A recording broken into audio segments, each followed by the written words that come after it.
and be all.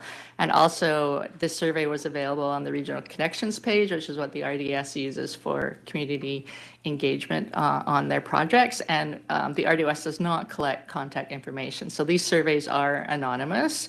The RDOS is not in data collection business for various reasons. So, people can say, oh, well, you can, stuff the ballot or whatnot, or, it's just repeat everything. And so it's true that that is possible. However, from the person or the people who review it, you can still make observations about how these come in, the timing, when they come in, if it's exactly the same as, 10 others. And it's like, okay, well, so it's not like we don't know. I think there's observations to be made, but we do not ask for people's email or contact information because I'm sure Christy can talk about why we don't do that, but we don't. So I just want to say some caveats. People who are very invested in the community will obviously, fill out the survey, people who are less, and then you're going to not get the people who don't care, right? So it's not statistically valid, but it is interesting information. So I just want to put that out there. So back to the summary, the growth containment areas, you've seen this map before. We're sort of looking at long-term growth, A being kind of the Naramata Village, where sort of initial, more slightly dense growth is to occur to support the village. B is sort of the next stage, and C being kind of the final largest survey area. So we asked people what they thought of that, because this is definitely a change in the OCP. So in terms of growth and containment area A, I mean, most of the people did agree that they thought that was a good idea. The green and yellow are the colors you want to look at for the agree and definitely agree. The B area, it was definitely a split. Some people agreed and some people disagreed, and there was some neutral. I know, turn off your cell phone.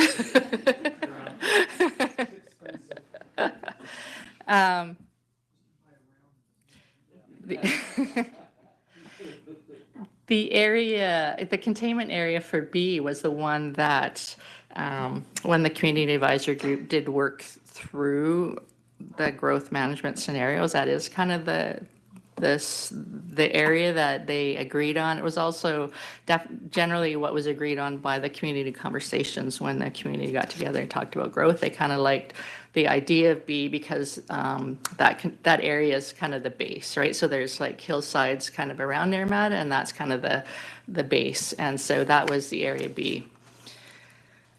And we also then asked for area C. So this is slightly different answers, that there was more people who didn't like area C. And area C is basically the whole area under the ALR, like, that whole sort of part that you kind of think of Naramata under the ALR.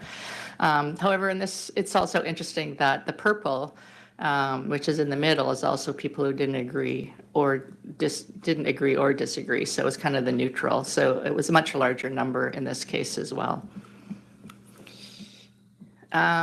This is also a change to the OCP. We're looking at local area policies, and so just for name's sake, we're calling it Lower Naramata. So you can see that that's kind of all the private land under the ALR, and then Upper Naramata, which is kind of the hillside where there's residential development. And so this is a really important slide, because this is it, other than Falcon Ridge and, further north. This is your private land that is either now zoned residential, small holdings, or large holdings, and it's not in the ALR. So this is essentially where, if you're going to, think of where your population is going to be in 50 years, like, where do you want that directed? Up in the hillside or in that lower village? Because the rest of it is crown land or resource area. So it's a really interesting photo, I think, to think about that. And so the OCP does have local policies now for the lower part and for the upper part. And we asked people their opinions on those. And so there was definitely agreement for the lower Naramata. Again, the yellow and the green are the agree and definitely agree. So There was, pretty good support for that. In terms of the upper Naramata, you can see that there was definitely strong support on that, and I have a very strong feeling that there is a strong community voice because there is a policy saying no more residential rezonings up in the upper hill. That came out very strong throughout this whole process. They didn't want to see more of those residential hillside developments because people consider that they've caused lots of problems with drainage or traffic, et cetera, et cetera. So that's one thing that came out throughout this whole process. And what I heard over and over again is that they didn't want to see more of that up there, the blank hillsides and then the residential development. So that's like a really important aspect, because the question for as a planner is like, well, if you don't want growth up there and you might not want it down below, then where do you direct future growth, right? I mean, that's kind of the question. So it's interesting. It's an interesting question. And we also, as part of this OCP, there were a lot of policies that sort of talked about things that could happen in the future, whether they're board projects or they're advocacy projects, or things that the community wanted to see the RDOS do in the future. And so we did ask the community about board options and which they rank. So we did ask them to rank these 4 board projects, and you can see that it's a pretty even spread, but the first one is to explore regulatory options for hillside development. So that came out as the first board project that they ranked as number 1. And again, that goes back to the hillside development and the concerns around that. The second one is to support a housing need and demand study. And then that's pretty much tied with the third one, which is support Area E to become a designated international dark sky community. And the fourth one was exploring the option for lowering residential height requirements in the lower Naramata area. So again, this is implementation. Whether it happens, it depends on the priority, but this is what the community had told us that they thought was their priority. The other questions that we had were, there was a list of 12 policies in the OCP that refer to advocacy type work for the RDOS. So it's not definitely, it might not be something that staff does or you hire a consultant to do. It's kind of, these are the things that people are concerned with and they want the RDOS to, address them, do something with them. And so we asked people for the top 3. So the first one, as you can see, the tall yellow one, is to support, I guess it's not a surprise, but it's to support the province reviewing short-term rentals, vacation rentals, including the new compliance and enforcement. So vacation rentals is a big issue in Area E. We know that, and so people would like the RDOS to really help with that. The second important advocacy was to support the province to extend speculations and vacancy tax for the Naramata or even the whole South Okanagan. And again, that goes back to the concern about vacation rentals and empty houses in the winter. And again, it's the housing issue, it's vacation rental issue. And then the third one was concern about the riparian area, and that's supporting donation or sales for properties along the creek. And then we also asked them the first top 3 and then to go back and rank what their secondary top 3 advocacy topics were. So then these are the second sort of ranking topics. And this is, the first one is to encourage MOT to review traffic movements and safety. Again, traffic came up as a topic for the RDOS. It's not something the RDOS really has the authority for, but it's a topic. It's, the fact there's only one road in and out, the fact that there's, hillside residential and Arawana Road is this narrow, steep thing. So that, it came out a lot that traffic movement and safety was important. And again, the sales of property along creek was, came out and important again. And then the third important ranked project was to support a review of the RDOS bylaw enforcement services. And again, I think that comes out of the vacation rental kind of concerns as well. And I think that is the summary of the final report. for Area D. Thank you, Ms. Richter. Are there any questions for Ms. Richter or Mr. Garish? I'm not seeing any hands. Once more, no questions for Ms. Richter? All right. Seems like we'll be moving on fairly early here. One thing I would like to say, Director Fedrigo, it looks like you do have a butcher's knife edge to walk on for a lot of these issues. They're kind of split, so best of luck to you. Difficult road. All right, that being said, let's move on. There's no other issues on my item, so looking for a motion to close the meeting. Motion, Director Roberts, second, Director Fedrigo, all in favor? Any opposed? Seeing none, thank you. Back to you, Chair Penticton. Hey, thank you, Director Knodel. That brings us to the Corporate Services Committee agenda. We have a proposed agenda in front of us. Looking for a motion to approve the agenda. Moved, seconded. Thank you. All in favor? Great. Any opposed? Motion carries. That brings us to the first item B, which is the 2023 Citizen Survey results. And I'll go to the CAO. Thanks, Mr. Chair. So a while ago, we came in and we presented the results of our 2022 Cultural Change Program, which is our staff perception survey that we do on an annual basis. And we do it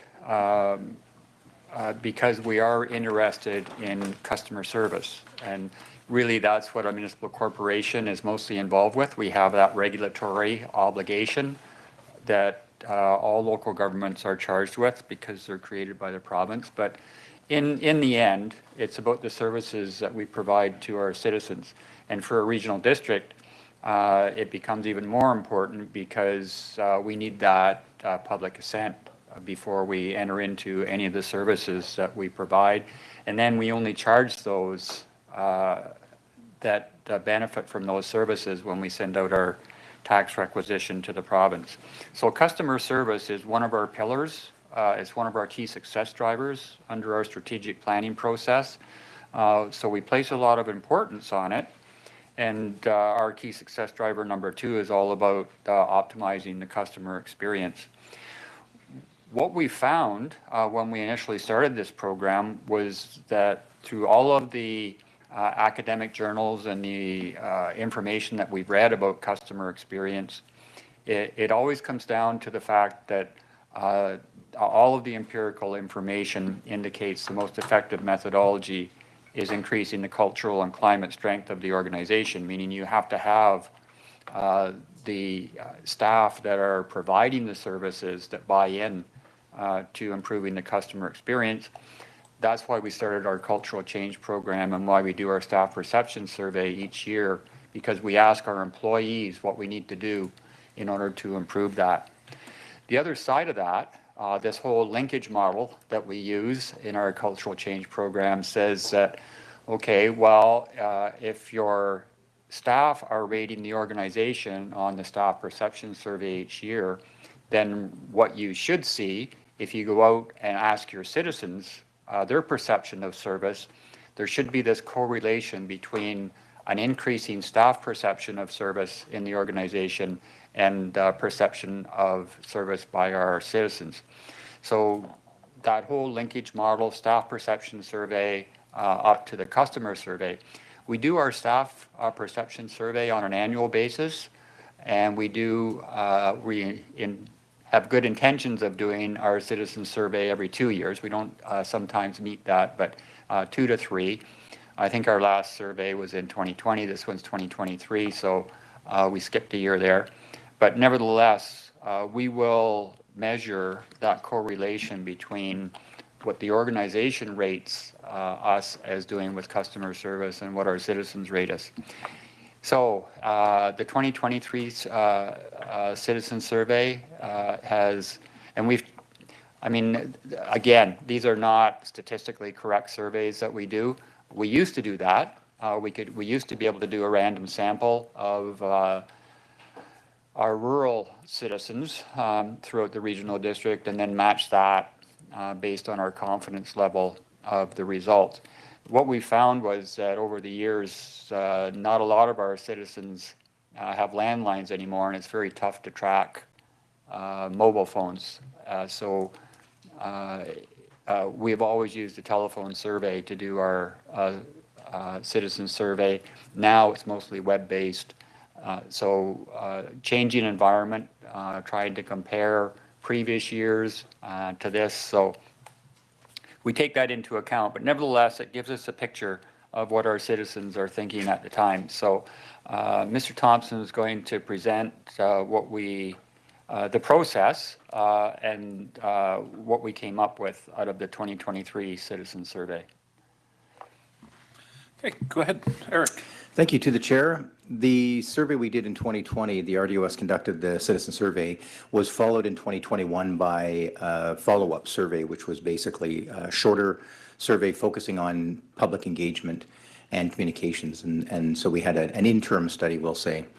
The citizen survey helps evaluate service and program delivery, and survey results also help improve communication and public engagement. We've prepared a PowerPoint presentation with a high-level overview of the results. You all have the results, and you've got the majority of the comments as well, so I'm sure you've had a chance to look at that. That information will be posted publicly as well on the RDOS Regional Connections Interactive website. We also have a short video featuring some comments from a community focus group we assembled. It's about a 6-minute video, and that'll follow this short slideshow. So Danny's got our slideshow up. We'll make sure everything's working here, and it is. The citizen survey was conducted from April 6th through May 5th. We had hoped to bring the results to you a little earlier, but due to some very active wildfires in the region, the EOC, as you probably know, is activated, and that takes up a lot of time for communications. So we delayed the process a little bit, and then also we were providing support to the Columbia-Shuswap Regional District for their wildfire that they're still dealing with, the Bush Creek East wildfire. But here we are. With the results, the survey received 740 responses. That's up from 223 in 2020. So considerable, but still, as you'll hear from the focus group comments, not an amazing number, 740, when you consider the population of the regional district, but we'll take it. Not that we have a choice. There were 61 unique questions covering a range of topics, including how communities are using regional services and facilities and how satisfied residents and property owners are with those services. You'll often hear the RDOS refer to residents, property owners, and visitors because we have a real range. As you know, there are people who don't live here but have property here. There are people who own property and live here full time. And then, of course, a lot of visitors. So trying to reach visitors from a communication perspective is always very important, especially with regard to emergencies.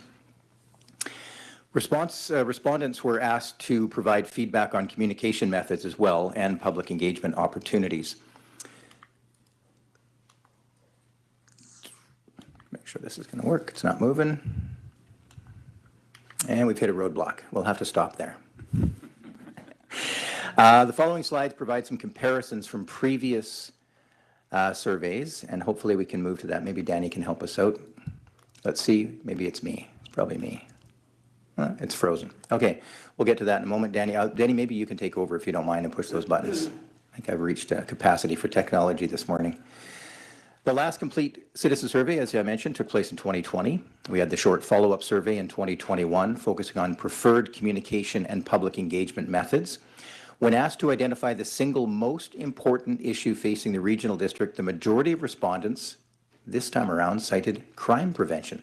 So I've done a comparison from 2020 to 2023, as you see there. Crime prevention tops the list in 2023, followed by healthcare, water quality and protection, homelessness, unsightly premises, and vacation rentals. And if we look at 2020, the list moved around quite a bit, but it was interesting that water quality and protection was at the top. But with only 223 respondents, it's tough to gauge that or consider that as a majority of the community thinking that way. Danny, let's go to slide 4. The RDOS website moved up the list in 2023 as a preferred method of engagement regarding RDOS initiatives and projects. This reinforces some common practice within other regional districts and local governments and other organizations as well to direct people to official sources, including websites for current and accurate information.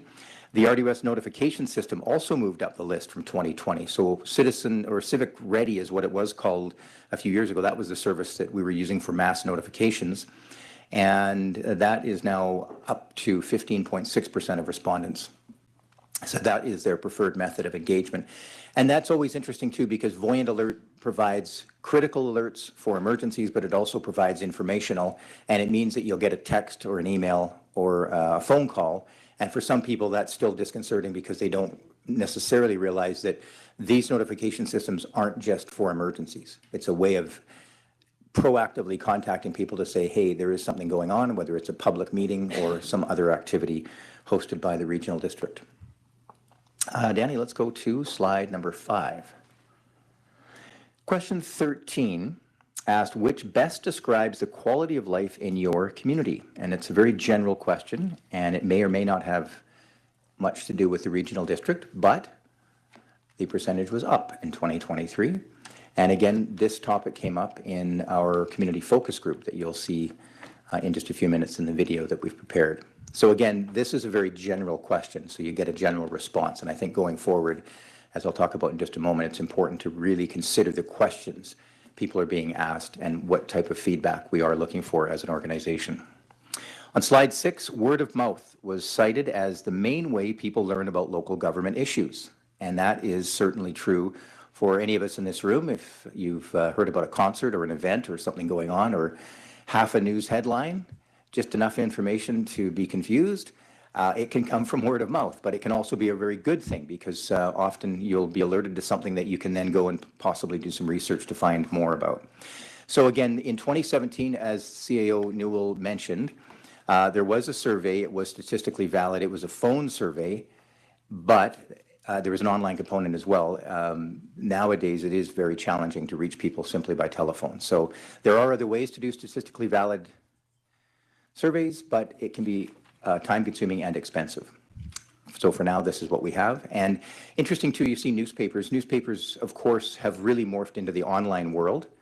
And so when we ask someone if they've received information from a newspaper, they may say yes, they have, but they've probably been online. And most local news organizations have a very good online component as well. But there you see word of mouth, top of that list at 54.9%.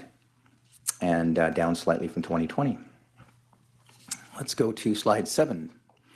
Use of social media appears to be increasing, as is Facebook as a preferred platform.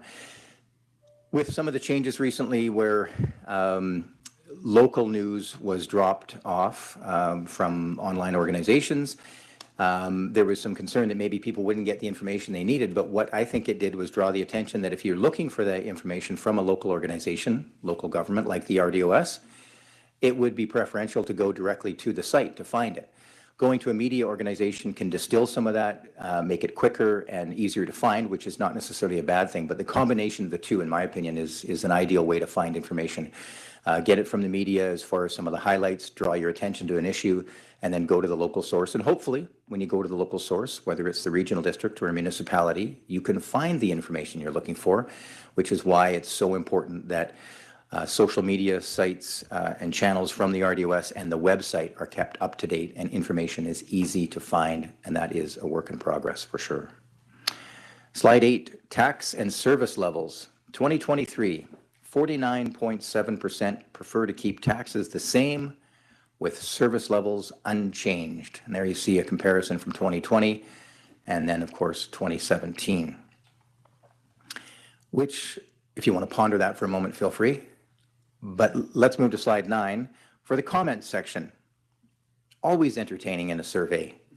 Several pages of comments are included with the survey results. The comments highlighted a real wide variety of opinions and general understanding of the roles and responsibilities of the regional district. And I've highlighted just a couple here to give you a sense of the cross-section of perspectives, and in no particular order. Stop being dictated by Penticton Council. Bureaucrats without knowledge of rural area going by the book of big city regulations. Just simply expanding programs, someone said. More employees. Earlier in the comment section, it said reduce bureaucracy, downsize. And I don't mean to shed light on or to make light of this. It is just a good sense of lots of different perspectives out there. I'm going to read this one again, and this is simply a comment that was listed, and I think it bears mention because it shows that some of these issues aren't within the realm of the Regional District of Okanagan-Similkameen. Get rid of bums dirtying up our city. That's what someone put as a comment. So what do you say to that? There's not much you can say to that. That's right. There you go. Spend less money on consultants. Again, what do you say to that? I mean, come on. Snow removal.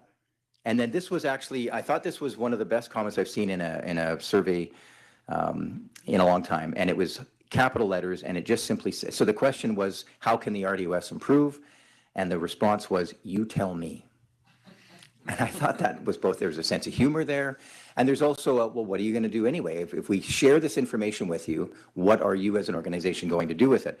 And that's exactly what the latter portion of this presentation will focus on, is what are some of the next steps.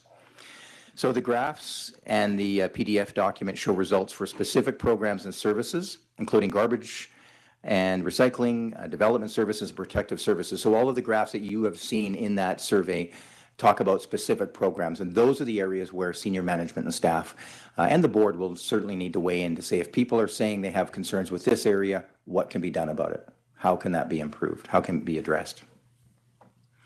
Slide 10, next steps. So reviewing the survey results with the RDOS board, this is where we're at today, and this conversation will likely continue as you have a chance to look at some of these results a little bit further, and maybe even discuss them with people in your community as they have a chance to look at the results. Senior management and staff will certainly be discussing the results, and the process will include discussing service levels, areas for improvement, and possible budget implications. RDOS Communications will also plan to work with community and cultural groups to extend the survey reach. And that's a real key to all of this, is hosting a survey, putting it online is only one step. There may be others who want to provide input, but they don't feel comfortable with that. They either don't have the technology, they're not comfortable with it, or maybe they want to have a community conversation. I think everything has to be considered. Staff will also review the survey process. For example, is this something that maybe a consultant is required? Because this was one person and a few staff members assisting to bring in a lot of information. And there may be a happy medium there somewhere. And staff will also review the list of questions. That's really key. Having the baseline from year to year is really important. So some of those key questions need to remain, but maybe there are questions where the information that's coming in isn't really helpful and isn't really needed. And we certainly, as an organization, don't want to have a survey that's too long. Don't want to take up a lot of people's time. Then also the name. We did hear from an Indigenous elder that potentially the name Citizen Survey isn't inclusive for some people. So maybe that's another consideration too. Maybe the name needs to be addressed. So I've got a short video I'd like to show you now. Following the conclusion of the 2023 Citizen Survey in May of this year, invitations were sent to several not-for-profit community groups and organizations across the region. The goal was to host a community focus group to discuss the survey process and the results. This is very high level. It's only 6 minutes. But I think you'll see from some of the comments, it provided a good opportunity to have a conversation about what is this survey intended to do, what do we think of some of the results, and general opinions on it. So this short video was recorded in June of this year, and we'd like to thank the participants who helped with it. And with that, I'll ask Danny if he can hit play, and we'll hope the technology all works so you can hear and see the video.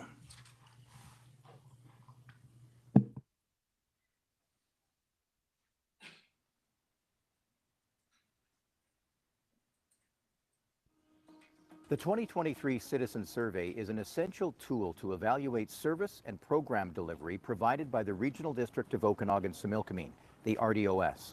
Survey results were shared with a community focus group to add further insights. Invitations to participate in the community focus group were sent to a cross-section of not-for-profit organizations in the region. One of the questions in the 2023 Citizen Survey was, which best describes your quality of life in the community? And a majority of the respondents, 44.6%, described their quality of life as good. I would consider it good because I personally feel like I have a fair bit of knowledge of what's going on in the community because of my multiple roles that I have within community. Some of the things that make it like not the fantastic best is like just still feeling like scared being in communities, knowing that like Penticton is more urban, but there are rural communities. And just not knowing how I feel when I go out with my partner and kids. I'm still nervous to hold my partner's hand in public. I'm afraid of what people are going to think and say. Overall quality of life in the communities that I travel to is good, but I agree with Melissa that if you don't meet the larger demographic in communities, that sometimes you may not feel as comfortable as you could. I think that applies to people who are from different ethnic communities as well. I talked to some First Nations residents who don't feel that they are well accepted in some communities. The 44.6%, I had hoped to see a little bit closer to 50% at least. I would love to see that higher above the 50%, but I would say that a lot of them that would be saying, oh, I think it's wonderful, everything's just great and everything. I think that they are not observant enough to see what's really going on in their community. You know, we're still rebounding from the isolation associated with COVID. I know I've talked to lots of people that still haven't figured out how to re-socialize. I'm not sure any of it has much to do with the RDOS. It's just the way it is, but that is a general question too. So general responses. Two different questions that were posed in the 2023 citizen survey were, please rate the RDOS on each of the following: involving you in the decision-making process and informing you of important information and decisions. I think having the people at the table that you want represented is key. I feel like you can't move forward in a project unless you wholeheartedly have the intention of having who's going to be impacted at that table to hear said voices. A lot of people finding out about the news and what's going on is from word of mouth. So if you have an ambassador who happens to like to communicate with their neighborhood and citizens within their community, they're going to share what's going on. They're going to talk about it and they're going to hear advice and they're going to hear feedback. Why not have those people that are so niche in their community and know what's going on? Why not have them at the table, have them involved? Can we engage somebody as a youth ambassador through our secondary schools or senior secondary schools? How do we get that information out? How effective is a survey like this, do you think, in engaging what's going on with the community as far as their hopes and aspirations, but more importantly, how the local government is doing?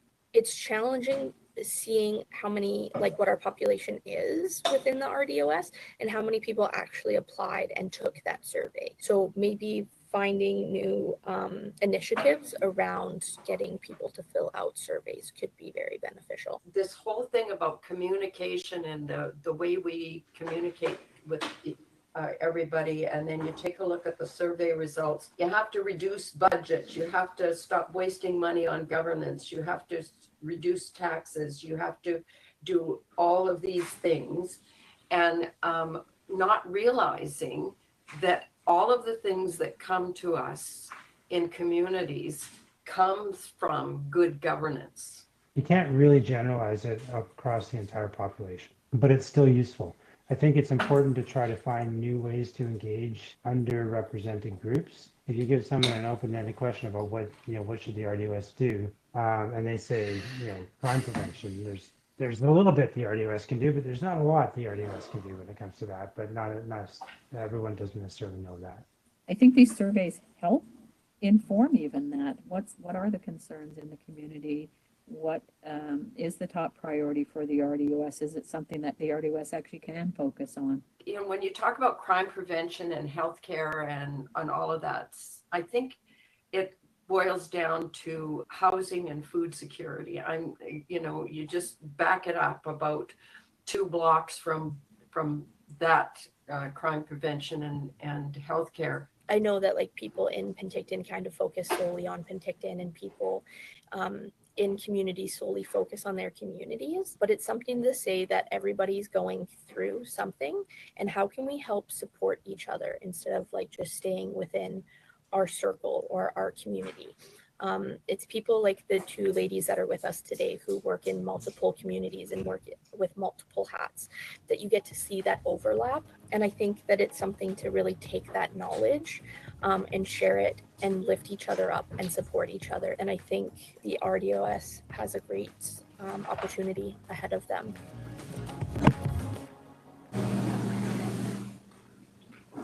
Questions, comments, thoughts? Any questions? Director Knodel, go ahead. Yeah, just thought in the future, can we maybe identify the areas that some of these questions are coming from, just to see if one specific area has a deficiency that we can work on.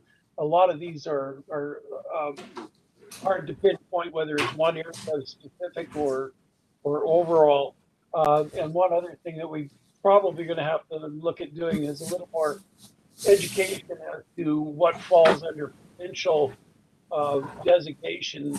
You know, some things we administer, but they're still provincial, and others, AIM roads is provincial. I have a nice some comments in there about AIM, but we really don't have control. We only had the ability to be advocates. Thank you, sir. Well done. Okay. Director Robertson, go ahead. Thank you to the chair. My first question was actually going to be what Director Knodel mentioned. When I was going through the survey information, it would have been handier to kind of figure out, because some of them I can make assumptions. That sounds like somebody that's in area B, or that sounds like somebody that may be in area F, or that definitely sounds like Penticton. Like when you're trying to ascertain in regards to the specific, especially in the comments section. And I don't know if that's a confidentiality issue, or you know how that can play out. The other thing would be, I really appreciated that you did the what we just saw in regards to that video, and I was wondering whether or not there was an attempt to have a few more, if it was set to numbers, because again, it seemed to be quite upper Okanagan heavy, other than the one person from Princeton. Everything seemed to be kind of a little bit more central here, rather than being kind of like spread throughout. And I don't know if that was that's just an issue, if it was just put out and that's who responded. So thanks.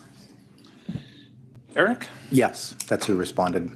And certainly this is one step. I think next time around, what would be ideal would be to have smaller groups in communities, asking people to, in this case, it was virtual, so they could be anywhere. But I think certainly people want to have conversations in their own communities, and that's always going to bring in, I think, better comments and localize it. Where the comments are coming from, it was an anonymous survey, so certainly the comment section, very difficult to say where they're coming from. At the beginning of the survey, as you saw there, people are asked where they live. But again, this is the type of feedback that's really important, is how do we design a survey that gets exactly the kind of information that will be useful and helpful to narrow down and make some changes. So thank you. Okay. Director Taylor, did I see a hand beside? No? Go Go ahead, Director Taylor. Question after a couple of quick points. I think the poster that staff did up recently, the Who Does What poster, can tie into this. I think that is a issue for a lot of the comments. I don't know about the rest of you, but a lot of the comments I feel are not in our bailiwick. The videos, they're great. I think your videos are terrific. I think the next challenge is, how do we get a couple more of them, and how do we get people to watch them more? Because I think as soon as you start watching, you're going to probably watch most of it. So yeah, I hope you can work on that. And my question, what are we getting at by food security? Are these questions about people who really feel that there isn't going to be food in the grocery store, or they can't afford to buy it, or what? To the chair? Go ahead. Eric? I'd say yes, all of the above. One of the things about this survey, though, is really, I think, from a board and staff perspective and senior management, it's helpful to know specifics about what people want in relation to what the regional district can do. But at the same time, gauging the general feeling of the community is also an interesting opportunity. The Community Foundation of South Okanagan-Similkameen does a survey that, as you know, is pretty extensive and covers a wide range, a wide array of topics. There has been talk, I think, in the past of potentially combining, and I think fewer surveys, more focused, more useful for people, less of their time is better. And again, I think part of the conversation going forward is how does the regional district and municipalities and community groups collaborate to ask questions and find out where the community is at, rather than have multiple siloed questionnaires. Okay, Director Holmes? Yeah, I think, every year when this comes to us, I think more and more that we need to ask ourselves, are these surveys still effective? When you consider, the size and the diversity of the RDOS and how broad these surveys are, it's so easy if you're advocating a certain issue or a certain approach to rally support to get people to fill out surveys. If you have a specific cause you're trying to, or just an axe to grind, it's really easy to whip up support and get a whole bunch of people to fill out a survey, whereas most people, aren't, if they're not bothered by anything, they're not going to fill it out. I think if conducting a statistically accurate survey is too expensive, then it's not worth spending the time and effort doing statistically inaccurate surveys. And I think that's how I feel every year when we get these.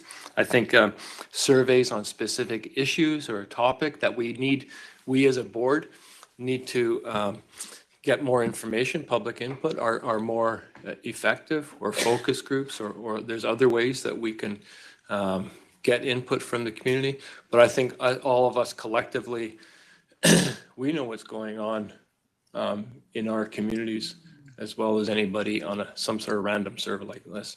Anyway, that's my view on these things. Okay. Seeing any more hands? Director Monteith is looking like she wants to put it up, so go ahead. Thank you to the chair. I completely agree, Director Holmes. So when we did a survey with Parks and Recreation, we got some great information that helped drive some projects specifically in my community service level. So I found probably more value for budgeting out of that. And I guess I'm just curious to what our questions were versus what the Community Foundation, what their questions are, because they are very similar and we're asking the same people the same questions. So I'm wondering if there's maybe a partnership. Just a thought. Eric? Absolutely. I'd say everything's on the table for sure. I think with a survey, one of the interesting things you can do is you can take the opportunity to educate people while asking a question. That's not necessarily what surveys should do, but I think a hybrid of all the comments that have come up today are a good example of where we start for 2025. Is it a series of focus groups followed by short presentations and short surveys? It's really hard to say. I would say that it's totally open to whatever the group decides. And I would say once it gets to the senior management and staff, the results, and then the conversations come up about what would look better, what would work better for 2025, I would recommend then bringing that back to the board and say, what would you like? What do you think will be effective? And ultimately going out to the community. That's another thing too. When Director Holmes says that the elected officials know what's going on in the community, that's true, but there are things that are going on that all of us in this room may not know about because we haven't heard from those people. And Melissa, who's with Pride Society, commented on that, is that there's a lot of niche groups and people who we haven't heard from, we don't often hear from, because they might not feel comfortable with the process that's been put in front of them. So the more we can go to very specific communities and hear from people, I think the better off we are. Okay, it's worth considering. I don't see any more hands, so thank you for the presentation. Thank you. It's good to be back. Yeah. All right. Moving on in the agenda, that brings us to the closed session. And I got to read this out.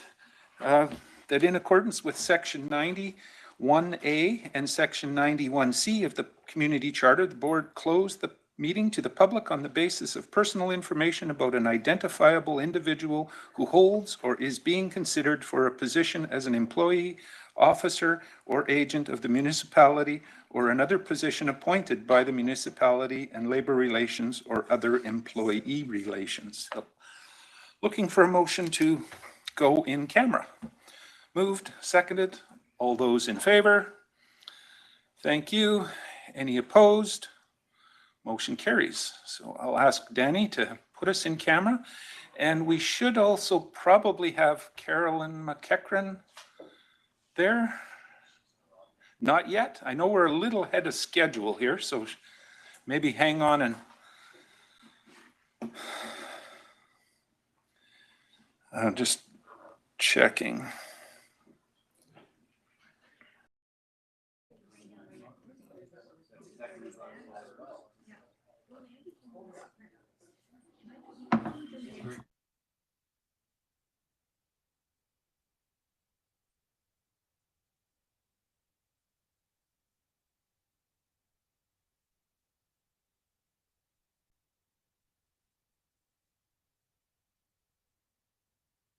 No. Are we back online, Danny? Getting the thumbs up? Okay, now I can accept a motion to adjourn the Corporate Officers Committee. Good. Moved, seconded. All in favor? Thank you. Any opposed? Motion carries. We will take 2 minutes to stretch your legs, grab your coffee, and then we'll move straight into the environment. And that's going to be Director Bush this time chairing that one. So, yeah. Yeah, but And it doesn't start till 11. till 11, so we'll check and make sure they're on. That gives us a chance to see if they are available. Not yet? Okay, so it might be more than 5 minutes.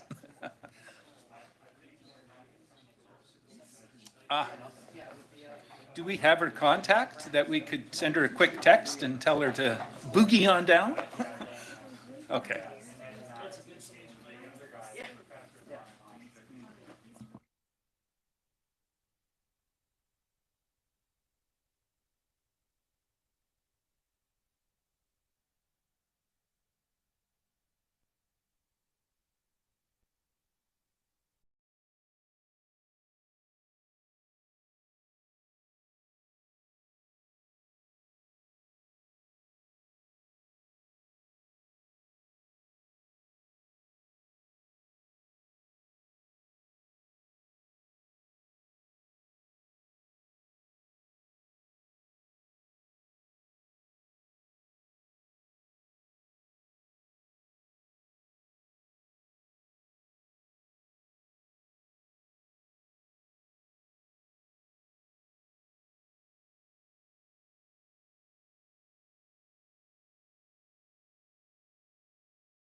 Just push to whatever microphone you want to sit in front of.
Okay, I'll just get people to make their way back to their seats here, and we will get started with the Environment and Infrastructure Committee. And that will be Director Bush chairing it, but I'll let him start when he sees everybody sitting down. So.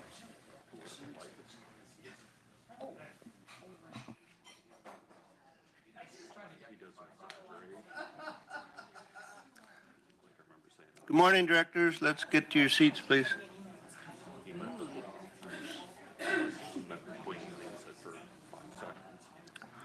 I'd like to call the Environment and Infrastructure Committee meeting to order at 10:49. Would someone move the agenda? Moved. Second. All in favor? Any opposed? Carried. Thank you. CAO, would you introduce the delegation for us, please? Thanks, Mr. Chair. So we have Ms. Tataby in the room, and I'm not sure if we have Dr. Mullenix yet, but he will be joining us at some point, both from Kwantlen Polytechnic. And we've had a long relationship with Kwantlen Polytechnic on food security. We participated with them in a study back in 2017 on food security, looking at sort of the socioeconomic benefits of food security. Sorry.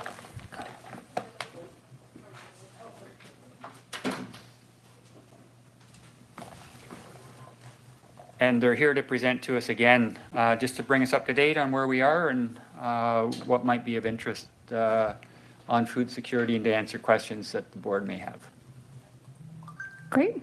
Well, thank you very much again for the opportunity to speak with you again today. It's been a couple of years, I guess, since I've been here, so it's nice to see everyone and some new faces as well.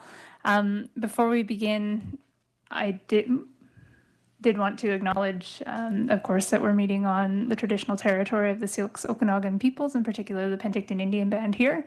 And some of our work also takes us up into the North Okanagan, which is the traditional territory of the Secwepemc people and the Splatsin Band. So I'm grateful for the opportunity to live and work on these lands. So for those I haven't met yet, my name is Christy Tataby. I'm a research associate with Kwantlen Polytechnic University's Institute for Sustainable Food Systems. We are an applied research and extension unit at KPU that seeks to promote regional sustainable food systems throughout the communities that we work in. And joining me as well on WebEx is my director, Dr. Kent Mullenix, who you'll see there, joining us from the island today.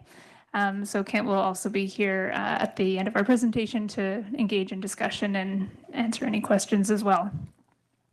And so as Bill mentioned, we've had an ongoing relationship with the RDOS. So today we'll just kind of refresh again. What are we talking about when we talk about food systems, and why should we care, particularly for local governments? Why does this matter to the work that you're doing? We'll talk a bit about the work that we've done in the past in the Okanagan here, which some of you will recall, and then talk about some of the more recent work that we've been doing here in the Okanagan, up in the North Okanagan, as well as across the country, and talk about a couple potential opportunities that might be on the horizon for us to continue working together, and then just have general discussion as well. So I've got about a 15-minute presentation, and then I think we should have close to 15 minutes for questions and discussion. So I'm a planner by training, and so why should we plan and care about food systems, and particularly from a local government perspective, why does this matter to us? So this very complicated diagram indicates the complexity of what the food system is. So really it's a complex and interconnected network of activities, people, resources that get us the food that we need, and hopefully in the process help sustain our communities. And it involves all the aspects of the food system, right from growing the food, producing it, processing it, distributing it, selling it, buying it, eating it, and then dealing with the waste as well. So you can see, given the breadth of all the activities that are involved in the food system, how it impacts all of our different systems, the political system, our health systems, socially, our economy, and of course our natural environment as well. So you can start to see how, from a local government perspective, there are multiple different angles that the food system ties into the work that you're doing every day, and how the work that you're doing every day really does have an impact on the food system, intentional or not.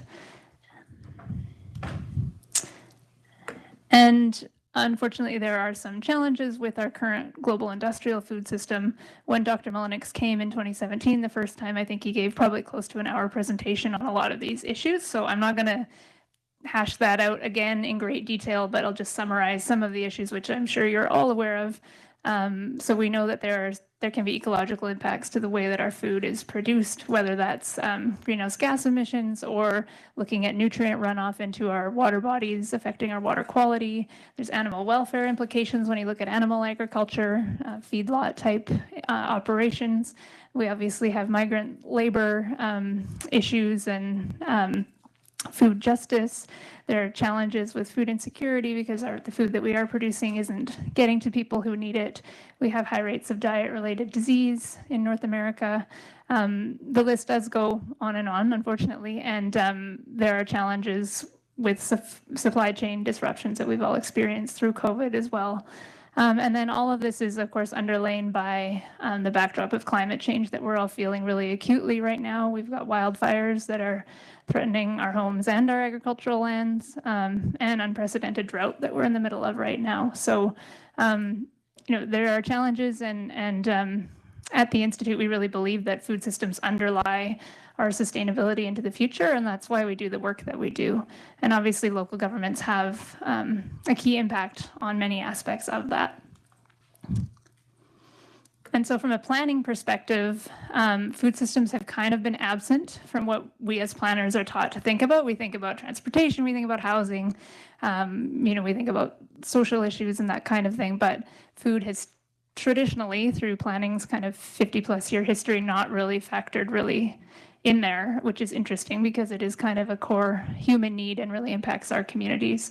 And then in an urban context, now obviously we're a little more rural and regional here, but it's sometimes not really clear how food impacts the quality of our urban life. But we do start to see some of the issues that we mentioned. So we have food security issues and insecurity and diet-related disease. And these result when we don't consider food systems in our planning work. Limits to healthy food access and new food businesses trying to start up and finding it hard to make a go of it. And then farmland loss and land speculation all impact. And then we also have higher level policies at the national level as well that have challenged some of our local and regional food system enterprises by being unintentionally restrictive that way. So it's important to consider these things. And so that's why back in 2017, we came here to this room.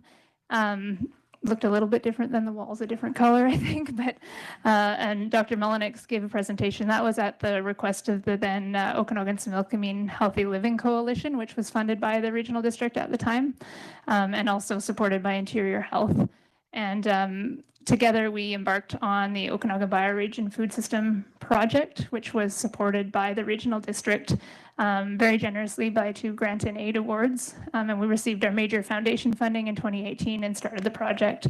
And it was a 3+ year project. We wrapped up in 2021, and some of you were around then and will recall that. For those who weren't, I'm just going to give a really high level overview of what that project was. So that's our report cover. I have 1 hard copy here because I don't have many left, but they're all available online, and anyone who was on the board at that time would have received it as well. But the intent of this project really was to address that concern with the current global industrial food system and some of those challenges. And so when we think of those challenges, people often say, oh, local food, local is better. We have to get back to local production. But we don't know really how that helps or why it helps or to what degree it helps. And so what was missing was this data-driven information to support decision makers in their planning efforts. And so that was really where the project was born out of, was to try to quantify those benefits of re-regionalizing our food system and understanding what that would mean. So the project focused on the Okanagan bioregion, which included the RDOS, but also RDCO and RDNO in the north.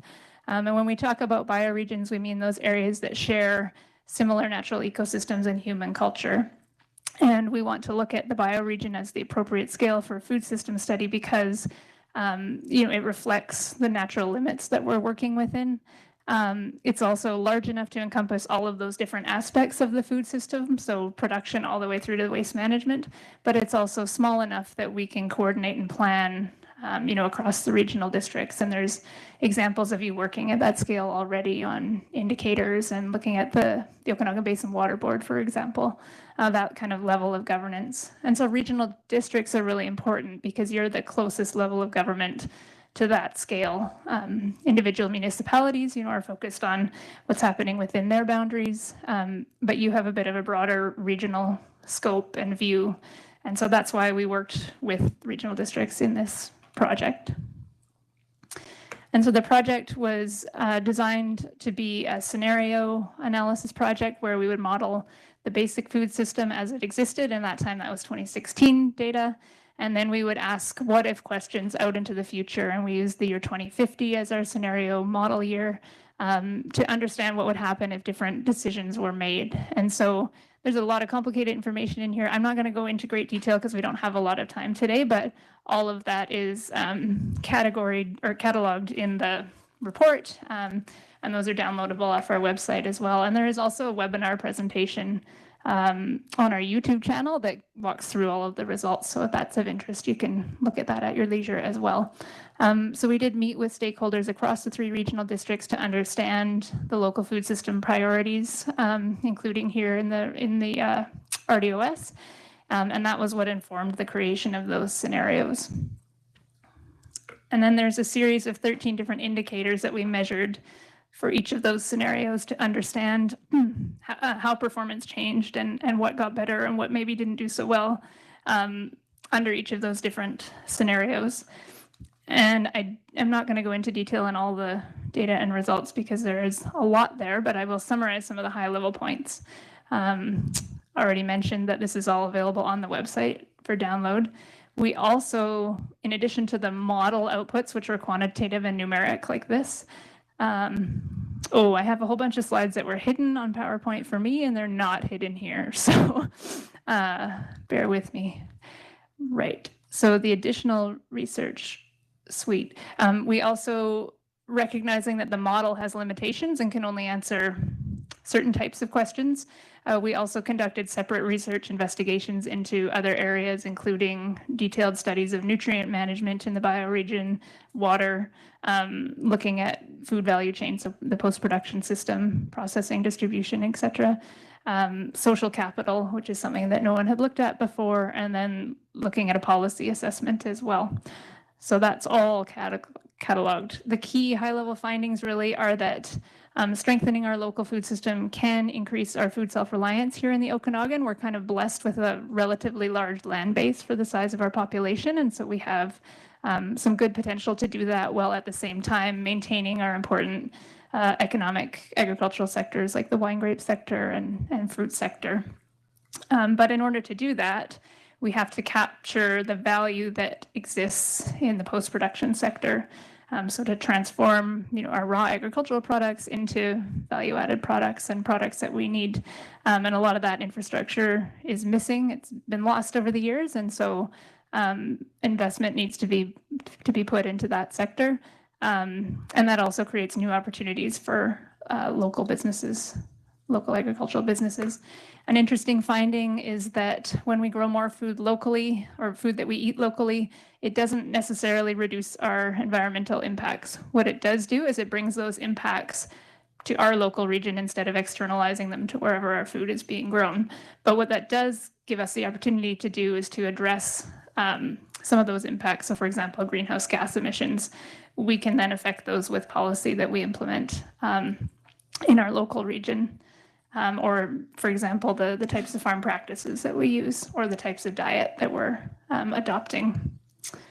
And then, of course, recognizing that agriculture is a colonial construct and has really impacted Indigenous food systems, and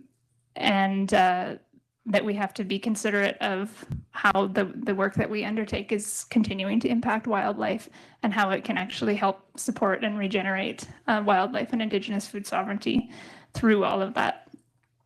So those are kind of the high level findings. Then we did a policy development scan as well. And I, again, don't have time to go through all of this, but identified what we felt to be policy gaps in the Okanagan, and then did precedent research around what other jurisdictions have done to address some of those policy gaps. So again, some of these slides should be hidden. But again, that's all covered in those reports. Oops, and then we put forward principles for regional food policy development, including centering equity, using integrated local metrics like we're producing in this study, working together across boundaries and across different levels, and understanding the role that the food systems play in all of the activities of our community. So that, in a nutshell, was the Okanagan Bioregion Food System Design Project. And again, I thought all of this was hidden. There should be slides. Danny, can you see if there's, like it said, current and ongoing work? It has a picture of like a barn near the end, perhaps. Are you seeing that slide? This is the last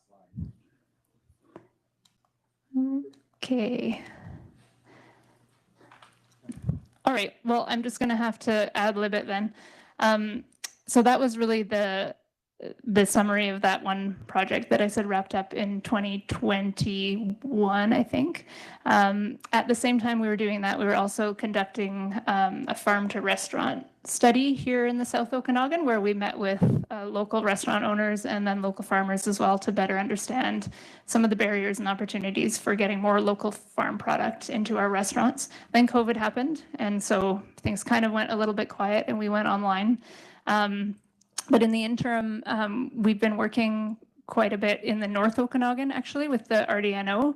So they approached us to do a development plan for a large piece of agricultural land that they own, that the RDNO owns, to develop a community agricultural asset and program on these lands. So we were working on that. It's the BX Ranchlands proposal, and they're now moving ahead with the development of that site, which is exciting. We also worked in the RDNO with our partner, the Land to Table Network up there, looking at a market opportunity assessment to understand the challenges and opportunities to get, again, local farm product into public institutions. So looking at health authorities, as well as retail outlets like the grocery chains and that kind of thing. And then currently we're working in the Columbia Shuswap Regional District with 4 rural food banks. Of course, obviously COVID has brought food insecurity to the fore, and with inflation and price challenges and the cost of food going up, more and more people are accessing food banks, and unfortunately funding for food banks isn't keeping up at the same rate. And so particularly small rural food banks are really struggling to figure out how to address this. So we're working to look at ways that within a region those food banks could collaborate and kind of optimize their operations. In addition, we're at the national scale. We've been working with the Canadian Institute of Planners to look at food systems planning as a discipline and understand how that can be advanced in support of sustainable food systems across Canada. So we did a survey of 400 Canadian planners to understand kind of what their skills and knowledge and the gaps might be, and then interviewed about 15 planners working across Canada in different environments to understand what supports they have that help their food systems planning and what the best practices are that they're implementing. And then we will be working in 2024 through this winter to run some focus groups around how to implement those best practices with planners. And the Okanagan would be one of the regions that we would be focusing on for that as well.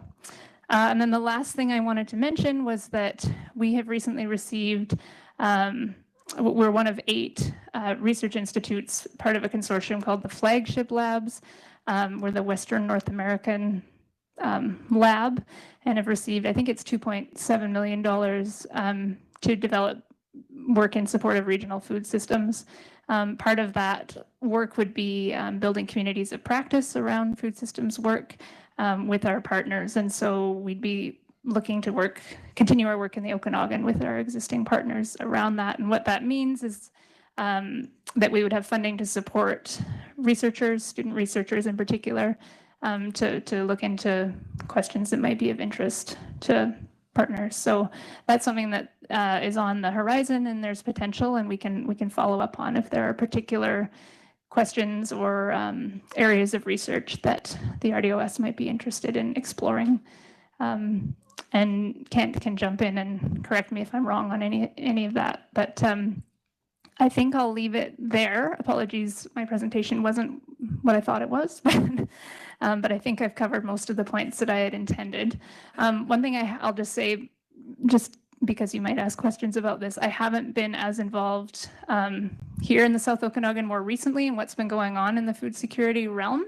I was involved in the City of Penticton's food security strategy. I was on the working group for that, and so that was adopted by council. And then since then, I'm not entirely sure where work is at, but I know the Community Foundation of the South Okanagan was doing some work, and I'm going to meet up with Interior Health next week again as well, just to get back up to speed with what's happening here more locally. But I'll leave it there, and Kent and I are available to have discussion or answer any questions. Thank you, Christy. Does anybody have any questions? Yeah, go ahead. Thank you to the chair. I have a question. We're in the Similkameen Valley, which is predominantly agriculture and ranching, farming and ranching. And of course, now we're seeing the influx of wine, and we've talked about the wine industry and the increase of land prices and stuff, making it more difficult for people to get into sustainable farming around food types. Now, my question is there or has there been in different areas like carrot versus the stick, like sure, you can't tell one group that you can't farm this percentage because we need this much food, but you can encourage others by whether or not it's through taxation, it's financial support of those that choose to go in a particular way that fulfills the needs in the food sustainability of a particular area. Has there been research in regards to how local government, especially in rural communities, how you can encourage versus discourage farming for food? Thank you. And Kent, please jump in as well at any point. I would reference, we put forward a white paper in, what year was that, 2019 or 2018, called Protection is Not Enough. And it was specifically looking at the underutilization of agricultural lands. So slightly different than what you're asking, I think, because you're asking specifically about food, non-food. But that covered a number of different policy approaches to encourage the agricultural use of agricultural land that might be sitting in the ALR, but being held by speculative interests. So things like ownership restrictions and that kind of thing. But also covered a few things like looking at lease arrangements. So it's really hard for young farmers that might want to do this to get into farming because they don't have the capital to get in. So looking at what options could be explored to make it easier for folks. In terms of discouraging one particular industry to prioritize food, I'm not aware of anyone that's done that yet, but think that it's a great idea. But I think, Kent, I don't know, do you have any other suggestions at this point? Go ahead, Kent. Yeah, thank you. That is a great question. And the answer is no, I don't think anybody's really looked into that. But it is the question to ask. In our economy, we create policy that reflects economic and social outcome strategy. And we are now at a time where we need to think seriously about bringing forth robust local regional food systems. And so we really need to think about the policy strategies that create the environment for that to develop and thrive. And so your question really gets at the crux of why we conducted this study and what needs to be done. So absolutely, and that could be an element of the work that we're going to do in the Okanagan bioregion to figure out how to advance bioregional food system planning and action. I will just add too, there were a couple examples in some of the policy precedents that I mentioned there of places particularly in Europe, it seems, but where the local government has actually gotten into the agriculture game and purchased land and then operated community farms that benefit. So one was a community in France, and so they operated a farm. They had municipal employees that were the farmers, and then the food goes into their public kitchens, so at their community center, and food programs at the schools and that kind of thing. So there are examples of very direct ways that local governments are getting in. It's a lot less common in North America so far. But like the North Okanagan, the RDNO has this piece of land, farmland, and they're leasing out. This was the plan that we put forward. About 70% of it is going to be leasehold land for young farmers, and they're specifying the types of agriculture that they want to see on that land. So in that sense, they're retaining control of what's happening there. But that's, again, a very direct kind of intervention means. Thank you. Director Knodel, do you have a question? Thank you. And I'd like to thank Mr. Tabby and Dr. Jelinek for doing this. It wasn't that long ago that you were here, but this is a new board and obviously very new times. And it kind of lends itself to one of my favorite sayings that all good apocalypse movies begin with politicians ignoring the scientists. And I don't want to ask you how it's going so far. As was pointed out earlier, famine doesn't always start with the cupboards being bare. It starts with the cost being out of reach for most normal people. And one of our outreach workers was pointing out to me that a lot of our senior low-income peoples in this area last winter were struggling between heating their homes, medications, and food. And that's a scary thought, and it could be the future for more than one of us. It didn't help that she also pointed out that even the pet food aisle is getting a little too expensive for some of our seniors, and that was just a terrifying thought to me.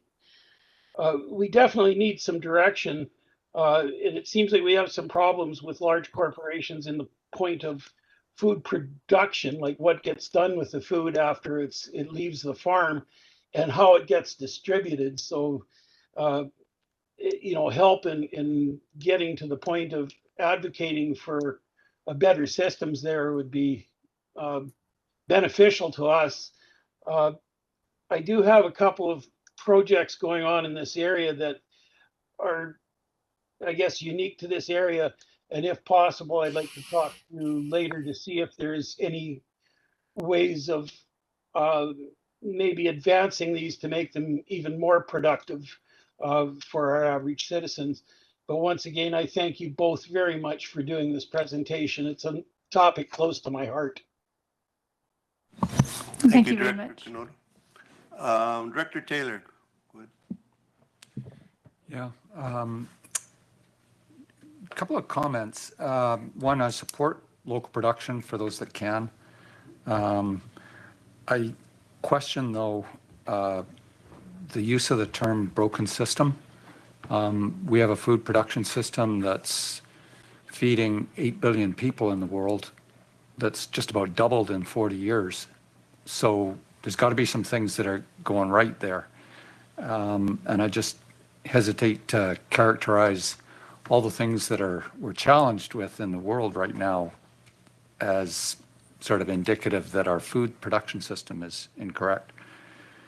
So after that soapbox piece, I'd like to hear what you mean by food security, and what at a big level, at a macro level, what do we need to be doing, and what does the general public mean when they're talking about food security? Okay, there's two pieces there. The first is the broken system comment. I'm going to leave that to Kent, I think. Briefly, I'll do the second one first, if that's okay. So food security, I think there are many different definitions of food security as well that people can have. I think what we often are talking about when we talk vaguely about food security is household level food insecurity. So the inability of people to access the food that they need. And that is usually what we're talking about when we talk about emergency food provision and food banks and that kind of thing. Our immediate reaction when we're faced with that is to try to increase those emergency food programs and food banks and increase funding to those. But we need to recognize that that is, because of how interconnected the food system is, the real issue is income inequality. So it's not that there's not enough food out there. There's a lot of food out there, but people can't afford the food. And that's because housing is too expensive and because they can't get around in a way that is affordable to them. And so this is the issue with food systems planning and food systems work, is that it's not about giving people the food that they need, because the food that they need is largely out there. It's addressing these bigger systemic issues that are causing the problem in the first place. And that's unfortunate because that's a lot more difficult to tackle, to talk about income policy and housing policy. And so it's all interconnected. On the food systems piece, broken system, I know Kent will have something to say about that, so I'm going to let him answer that piece. But Kent, please jump in on the food security angle too. Certainly, your perspective is certainly valid. It's, of course, a classic issue of beauty is in the eyes of the beholder. The fact of the matter is, by virtue of modern industrial agriculture facilitated by the Green Revolution, we are producing more food than ever before and feeding more people than ever before, as you noted.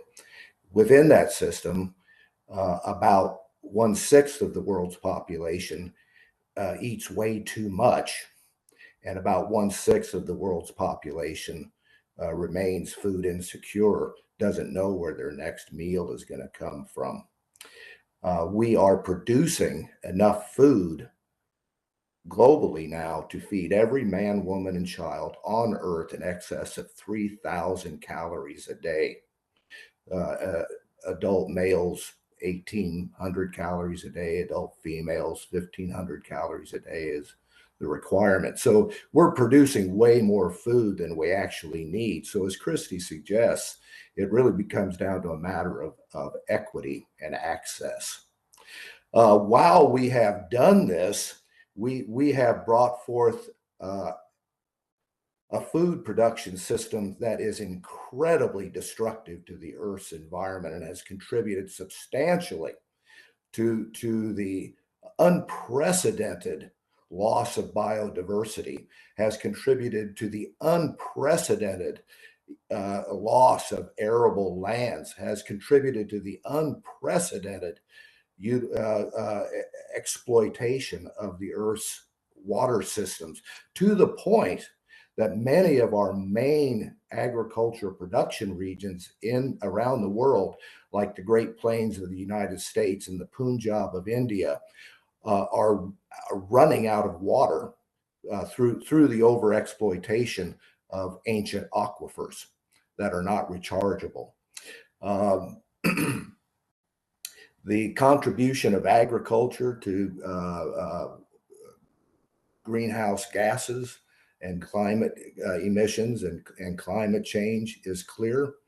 So when we use the term of a broken system, perhaps we could be a little more, use terms that are a little more circumspect. But the fact of the matter is, if we don't mitigate the transgressions of the global industrial food system, then we are undermining the well-being of humanity in the future. And to me, that's a serious challenge. Thank you, Kent. Any further questions? Oh, right. Director Van Alpen, please, first. Thank you, through the chair. Thank you for your presentation. I always find this very interesting, being a small farmer myself. One of my biggest concerns, and I see it locally, and it's throughout the Okanagan for sure, but I definitely up in Summerland, is that we have a lot of small holdings, 5, 10, 20 acre holdings. The baby boomers are retiring in mass numbers from the lower mainland, Vancouver, Calgary, Toronto, you name it. And they're coming in and buying these small 10-acre holdings. And unfortunately, they're turned into country estates. And so the production of the land ceases. And through that, like BC assessment has been another issue that I've had for years, that they'll buy it on paper, they'll lease it to a neighbor so they can get their farm taxes. And meanwhile, it's out of production. So that's one concern. The other concern I had is many years ago, the government of the day turned around and closed numerous amounts of abattoirs in the local area that small producers like myself and others could take livestock and have them processed, and then I could sell. Now it's Rock Creek is the closest for us. And the other issue is the quota system. You know, if you want to raise poultry, you can't buy quota because it's all eaten up by the lower mainland, Salmon Arm, Armstrong area. And so basically, it turned you into a criminal. So I'm a criminal farmer, and I'm proud of it. But you make a lot of really good points. I'm involved in 2 farmers markets, and the Penticton Farmers Market, being that it's run by the BC Farmers Market Association, people have access to coupons through the BC Farmers Market, and they're $3 coupons, and they're only allowed to use them for food. And at the end of the day, they're collected and I get reimbursed. But it really helps a lot of people that are, have low income and or seniors. And I see the same people every week buying eggs, vegetables, what have you. So it's a wonderful program. And there's another one in Summerland that was started, and it's called the Seed to Feed program. And my wife started with the food bank, and they have community gardens. She was able to write a grant and hire a full-time gardener, and they got a greenhouse through grants. And all that food that's produced is distributed on Tuesdays. And they set up tables, people come, they help themselves, there's no cost. But again, it's the same people week after week, you get to know who they are. So, I mean, I agree that, you look what's going on in the Green Belt in Toronto. It's scary times out there. I mean, it's not, tomorrow scary times, but it's coming. And we got to be careful. And like I say, my biggest concern is what's happening to small holdings in the Okanagan. And like I say, it's being bought up by the lifestyles of rich and famous. And that's, God bless them, but they're not farming. So, thank you. Thanks, Director Van Alpen. Director Bloomfield's next. Thank you. And Christy, I was gratified to hear that you've been communicating or working with the Community Foundation. I know that they've been looking at strengthening their work on food security locally, and I just wondered if there was anything that you've been working on recently with them, if there's any updates that you could bring. No, I met with Sarah Trudeau near the end of our bioregion project because they were just at that point thinking about this was an area they wanted to explore, but I've been recently more focused on that national level project, so I've been a little out of the loop. I did just reach out to Christy Estergaard this morning to say, hey, what's going on? I feel out of the loop.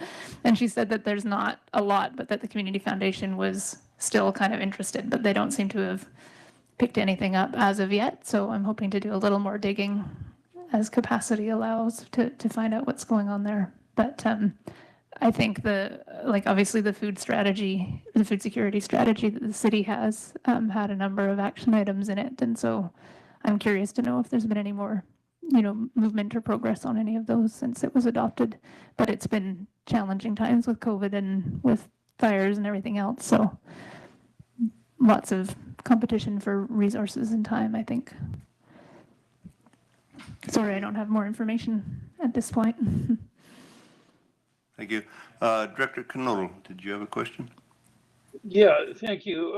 I'm just wondering about the impact of fossil fuel restrictions on fossil fuel generated fertilizers. I gather that's a large portion of our fertilizers. And I'm also wondering about putting some pressure on governments to limit daytime aerial irrigation in extremely hot weather. It seems like we lose about 85% of that water to atmosphere, yet the government seems to be a little bit hesitant to look at that particular project. Thank you. I don't think I have a lot to comment on either of those two issues, except that it would seem that limiting daytime irrigation during hot weather seems like a smart move and in line with the OBWB's suggestions for, water smart watering. Kent, I don't know, do you want to mention the fertilizer piece? I'm less familiar with that. Sure. Just quickly, these are two important dimensions of a deep exploration of regenerative agriculture practices that we need to do. We absolutely must figure out how to use our water resources much more effectively and efficiently. And we also need to figure out how to maintain and enhance soil fertility through cycling of organic materials and agriculture waste and urban wastes, and we have to minimize our dependence on greenhouse gas emitting synthetic fossil fuel based fertilizers. So these are two aspects of research and development and sector adoption that needs to occur. Thank you very much, Christy and Kent. I see no other hands up. I think I will ask for a motion to adjourn. Okay, seconded. Thank you. All in favor? Any opposed? Carried. Thank you very much. Thank you, Director Bush. That leads us straight into the regular board meeting of the Regional District of Okanagan-Similkameen. Looking at the agenda, this is an opportunity for anybody to remove anything from the consent agenda if there is a desire to talk about it. Not seeing any hands there, so looking for a motion to approve the agenda. Moved, seconded, thank you. All in favor? Great. Any opposed? Motion carries. That brings us down to the consent agenda, corporate issues. Looking for a motion there. Moved, seconded, thank you. All in favor? Great. Any opposed? Motion carries. Consent agenda, development services. Just the one item on there. Looking for a motion on that one. Moved, seconded, thank you. All those in favor? Great. Any opposed? Motion carries. That brings us down to item B, development services. B1, letter of concurrence, CAO. Thanks, Mr. Chair. TELUS is looking for a letter of concurrence for a 45-meter tower they're proposing for Green Lake Road.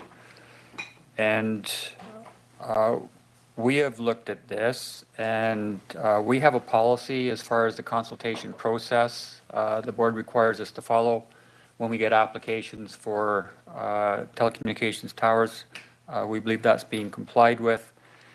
We would only say that there's been lots of discussions about the 5G technology. Health Canada sets the safety requirements for 5G technology, and innovation science and economic development sets the consultation process. What they look for from a local government when they ask providers for a letter of concurrence. They're really interested from us on land use issues as to whether it meets with zoning and aesthetic issues that may impose upon adjacent residents. And that's why we send out the letters to property owners within that 1 kilometer radius. So our administrative recommendation, Mr. Chair, is that we issue this letter of concurrence to TELUS. Hey, Director Taylor, go ahead. To the chair and members of the board, and I really appreciate our CEO's clarifications. But prior to considering the agenda item, I'd like to invite you to consider a presentation by an individual who's strongly opposed to the staff recommendation, which I expect we'll get to in short order. But nonetheless, Ms. O has been from day one possibly the most strongly opposed to this proposal and is in the room today. Through misunderstanding, miscommunication, she'd understood for some time that she'd be able to request the opportunity to speak to you. And again, through appropriate or not, but certainly a misunderstanding, she feels she was not given that opportunity. And she does feel negatively affected. And I would like to move that the board permit a public presentation by Ms. Chantal O regarding the cell tower proposal prior to us debating that. Okay, so you're moving it and you're seconding it. So the motion is on the floor. I think this type of motion requires a 2/3 majority, just so everybody's aware of that. Any discussion on it? Director Conants? Is there, through the chair, a time that we would be giving Ms. O? Normally it would be 10 minutes. 10 minutes? Yeah. Anything further before I call the question on that motion? Okay. Call the question. Obviously corporate vote. So all those in favor? Thank you. Any opposed? Motion carries. So if we could ask Ms. O to come up to the front there.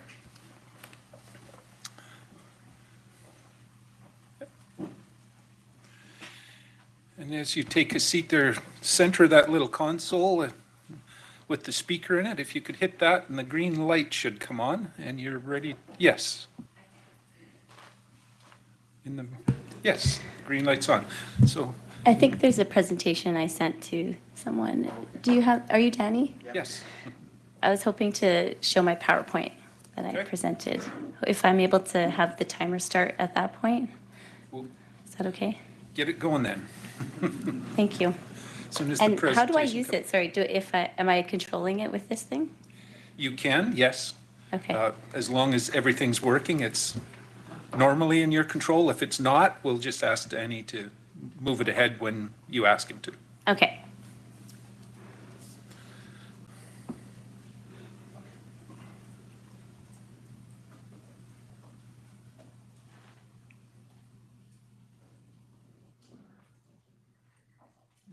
Coming up in a second. Thanks everyone for agreeing to let me speak for 10 minutes, by the way. I appreciate that. Is there a camera? They're in the middle here. They kind of track us. So. Just bring it up now.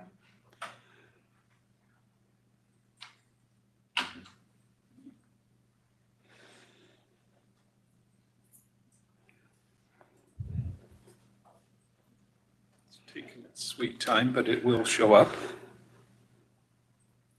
Yeah. Okay. Go ahead. Okay, I'm Chantel Au. Thank you for having me here to speak about the tower proposal on 1609 Green Lake Road in Okanagan Falls. I'm going to try to, yeah, okay, it's working. So that is me. I am a pharmacist. I've worked in the community. I've worked in hospital practice. I'm currently doing a Master's of Arts in Leadership. I've worked in the union, representing my union membership. Mother of two, I have a 6-year-old and a 2-year-old. I have personal family experience with occupational exposure to things you cannot see. Unfortunately, one of my children is affected and has a long-term health consequence from something that should have been taken care of with policy and procedure, but it wasn't. So now we're fighting it. I did found the South Okanagan for Safe Technology, and we do not consent to this proposed tower. A request for non-concurrence or at least a deferral vote regarding the proposed TELUS tower is requested because there's a few outstanding questions that need adequate answers, in our opinion. This is my little agenda, so we're just going to skip past it because it's a bunch of jargon. So two of the important questions that we have is, number one, environmental impact assessment report that was done by EcoMatters is incomplete. There are some species at risk in there, endangered species as well as threatened species. There's legislation written about these species that needs to be addressed. Number two, there's potential liability issues. Who and which entity is liable if anything happens to a human or a non-human? I do think that some legal opinion and advice is needed for the RDOS board. This is just a simple schematic drawing. There's a cell tower showing that it radiates past its physical structure. This is a simple slide showing that 5G, which is eventually going to be used on this tower, there is an appeal process happening with a big group of doctors, almost 500 doctors and scientists. This is the environmental impact assessment report by Lisa K. Scott, the independent biologist hired by TELUS. There's under her point 4 species at risk. There are 10 species at risk. The red arrow shows the white-headed woodpecker, which is actually endangered in the area. The Migratory Bird Convention Act of 1994 protects migratory birds, their nests, their eggs. That is a screenshot of the Government of Canada website showing that exact thing. There's legislation around this that needs to be looked at. This is Environment Canada Climate Change Report showing that, yes, indeed, adverse effects from EMF exposure, EMF being electromagnetic radiation frequencies, do affect wildlife adversely. So this needs to be considered.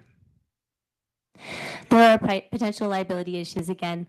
As taxpayers, my group, South Okanagan for Safe Technology, would like to see liability insurance that does not exclude health claims from humans, because the tower will radiate radiation, and evidence is growing and growing. And this is just another slide saying that, for the record, we do not consent for this tower. Okay, so TELUS's annual report even acknowledges that there is a caution, there is building public concerns for radio frequency emissions. Safety Code 6, which is heavily relied upon by ISED, the innovation the Government of Canada basically relies on this. This is a simple chart, not really, okay, it's very complicated. There's a red line, there's a yellow line, 4G, 5G, 6 minutes, you can see in the last column. So 6 minutes being how long they've studied the health effects of this. And basically, that is not considered long-term safety data, that is 6 minutes. And it's also only considering the effect of temperature change on the tissue. This tissue was not looked at underneath the microscope to look at tissue damage, DNA damage. All it was tested for temperature. This is the World Health Organization showing that electromagnetic fields and radiation are possibly carcinogenic for humans, especially with gliomas, which are a type of brain cancer, nervous system cancer. Okay, so this is basically a group of medical doctors and scientists pushing the World Health Organization to change the definition, or sorry, the categorization to a known carcinogen, because there is now clear evidence. And by the way, Health Canada Safety Code 6, the most recent evidence that they've used is from 2018, that's 8 years ago. This is a new technology, and they haven't used any of the new evidence. Okay. So this is just regarding the 5G itself. The studies used by Health Canada have not gone further than 30 minutes in their review. So again, this is, that one table was just a specific study that they used for 6 minutes. When they did the review of the evidence, basically the studies didn't go longer than 30 minutes. And in that blue box, it says no human studies were identified that assessed endpoints such as cancer, ocular effects, which is for eyes, reproductive system, impacts on immune system, non-specific symptoms, or any other health outcome. This is a Health Canada document of the review of the literature. There's no long-term safety data. There was in my opinion, a flawed public consultation process. Why didn't the RDOS host their own public consultation? Why did TELUS? They stand to profit off of this. The open house itself was limited to the people who knew about this meeting, who were essentially given a letter mail, who lived within a kilometer of this tower. I don't think that's totally disclosing this public consultation. As well, the way it was held was open house style. It wasn't a hearing style. So essentially there were stations and there was no chance to talk to the people. It was a diffuse kind of information. You would duplicate your conversation over and over again. And no real impact was done. So I was also having a hard time with RDO staff trying to figure out what the date was for the meeting, and also trying to get into this meeting was difficult. Thank you, Matt Taylor, for advocating for me. Thank you. I really appreciate that, and for the council for voting me to be here, but it wasn't easy. Okay, this is just saying that there is in your policy the option to have a second public meeting for the people who may have a strong opinion. There are quite a few that I've talked to in person. I did some door knocking as well as talked to quite a few moms from the school. So my reasons to support a non-concurrence vote or a deferral of the vote: lack of informed consent. So studies showing the risk of radiofrequency radiation weren't included in the letter that I received to my residents, and it wasn't disclosed in the open house as well. They deferred completely to Health Canada Safety Code 6, which I hope you understand is outdated and needs some updating, and probably not a good idea to rely on it as there's no long-term safety data. Okay, secondly, environmentally sensitive area. Okay, so as in Lisa Scott's report, 10 species at risk, 1 endangered species on the premises. I also reached out to South Okanagan Similkameen Conservation Program. It is not functioning. The lady who worked there retired. The lady who took over is on a medical leave. There's someone shielding questions from the side of their desk. It wasn't very helpful. So no one's really advocating for those 50 different organizations that are supposed to be coming together to do something like this. Why didn't the RDOS hire an independent consultant to do their own impact assessment? That's a good question. Maybe that's something you'd like to do. We, as our organization, would like to formally request an impact assessment done by the provincial or federal government, who is not a private, basically under the TELUS, like not TELUS choosing who they would like, because there possibly could be a bias there. Also, are there any other alternate sites that have been explored that are not environmentally sensitive? That is the question.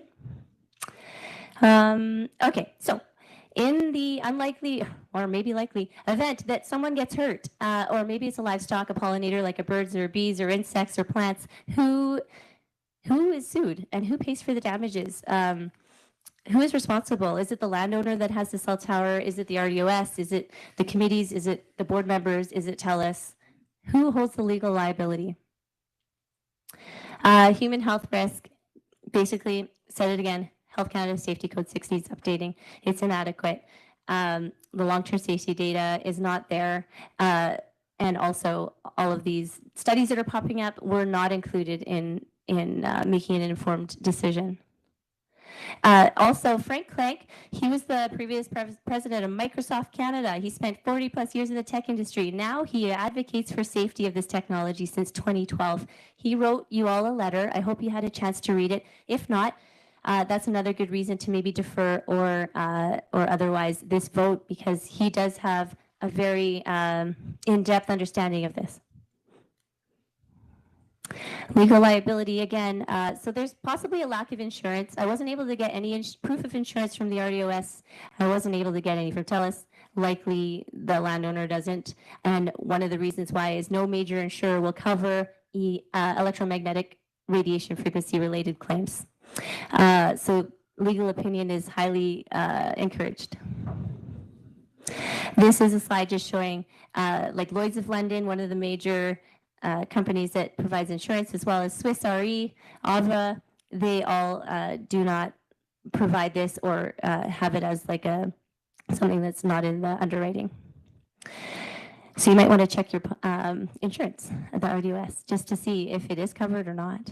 In our opinion, you cannot subject the public to technology that has risk of harm if there's no liability insurance in place to compensate if there is a future claim or some sort of remedy.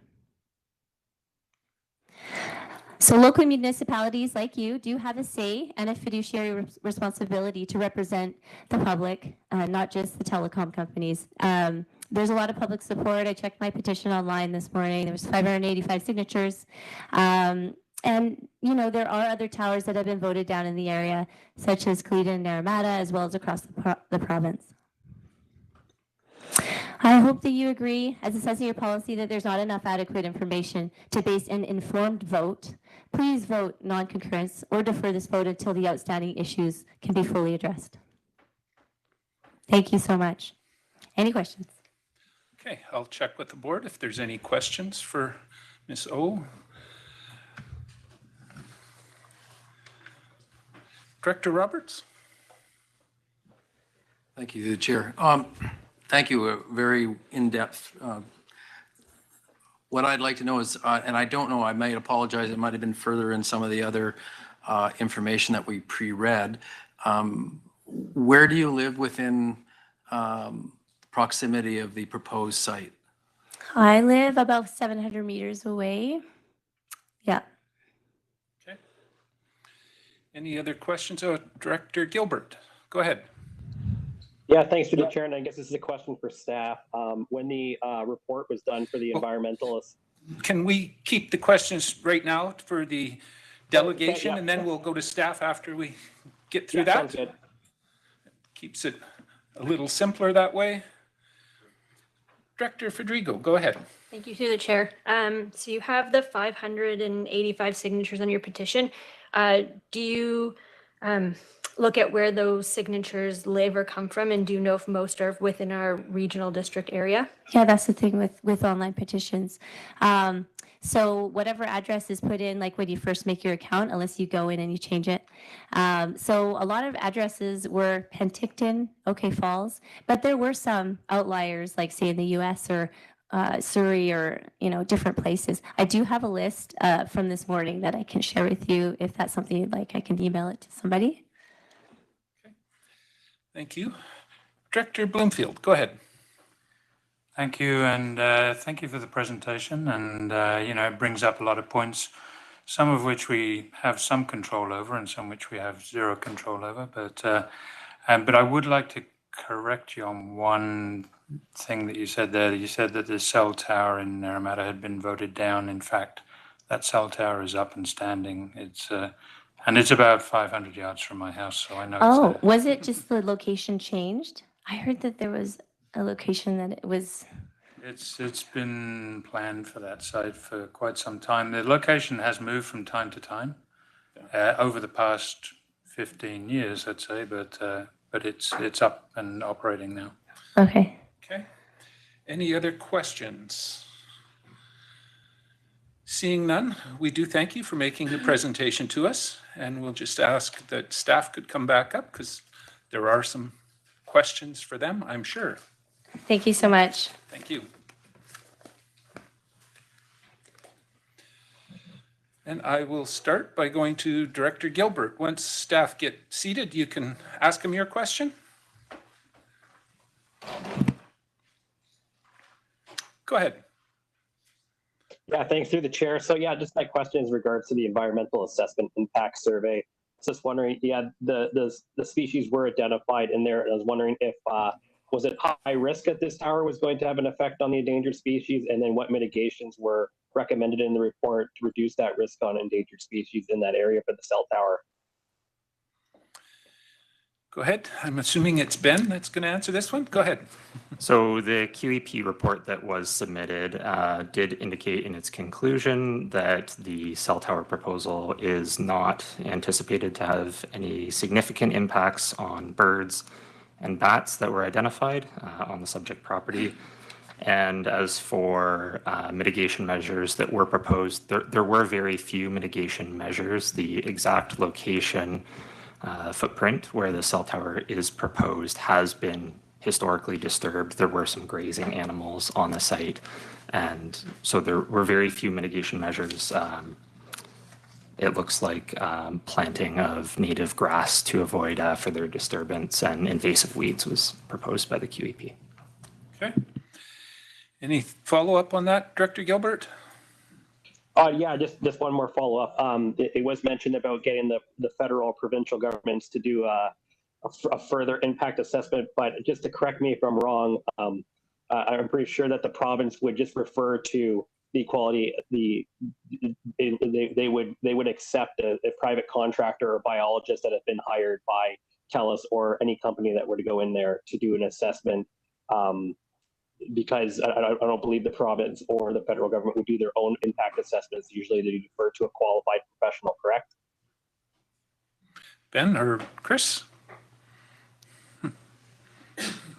Go ahead. I'm not sure if we will be able to answer that question specifically, but in this case, Innovation, Science and Economic Development Canada does have exclusive jurisdiction over the approval of these cell towers, so there may be additional opportunity for further measures at that point. But Okay, but it would be in there. Exactly, yeah. At their call if it was determined.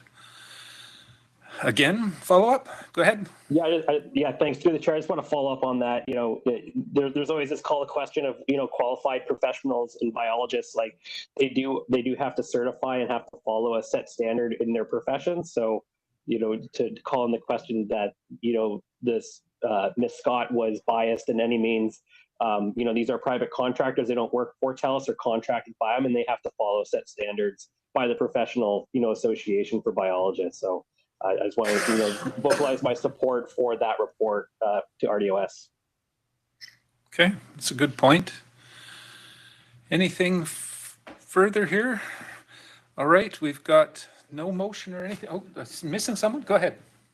Start with you, Petra. Thank you. Just a question. Were other locations looked at for this tower, or was this really the one and only location? Go ahead, Ben. The board policy does require that proponents look for opportunities to co-locate on existing cell towers, which in this case, I believe there's a Rogers Tower nearby in Okanagan Falls. The agent did indicate that they had looked at placing equipment on that tower, but that it was inadequate for their facilities. Okay. Follow up? I guess then as a follow-up, is there opportunity to upgrade the existing tower to co-locate? That's probably not in his area of expertise, but did you have a hand up? Okay, Director Monteith.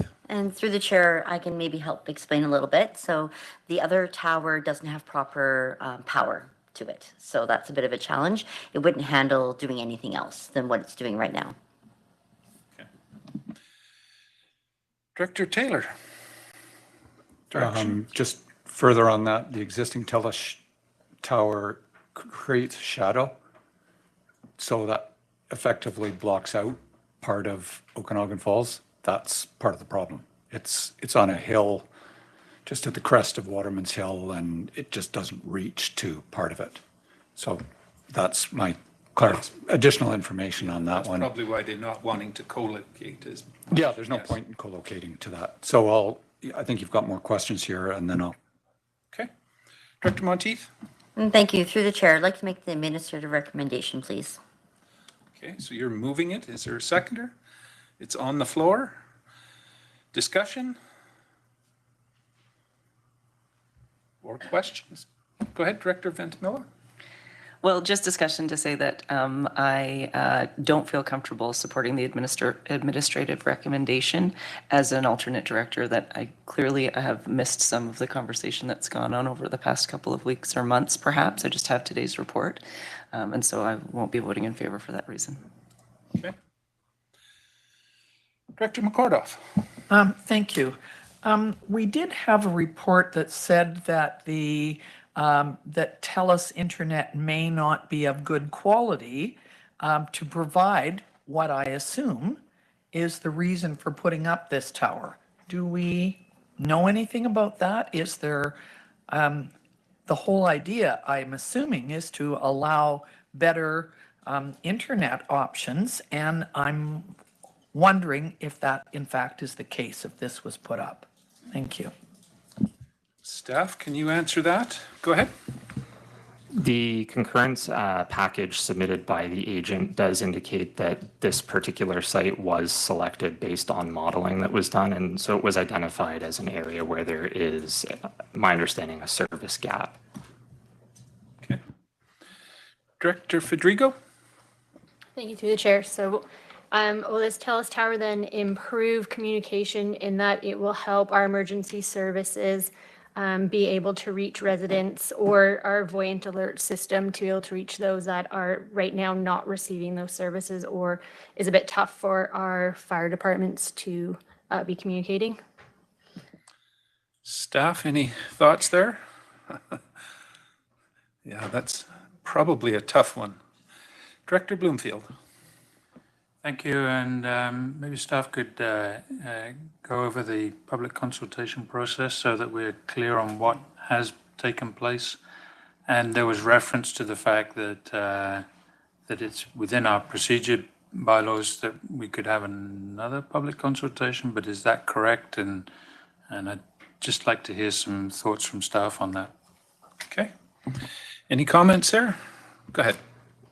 The board policy for communications towers does outline several preferences for public consultation. Those include notification of all properties within 1 kilometer of the site, placement of an ad in 2 separate editions of a local newspaper. I believe in this case it was the Western, and placement of a notice of development sign on the property. And then the final one would be the holding of a public information meeting, which was advertised in the newspaper and in the letters mailed out to properties. Okay, and on the opportunity for a second? And the policy does allow for expanded public consultation if the board prefers that. Okay, so if they felt there was a need, it could happen. I thought I seen another hand. Director Taylor.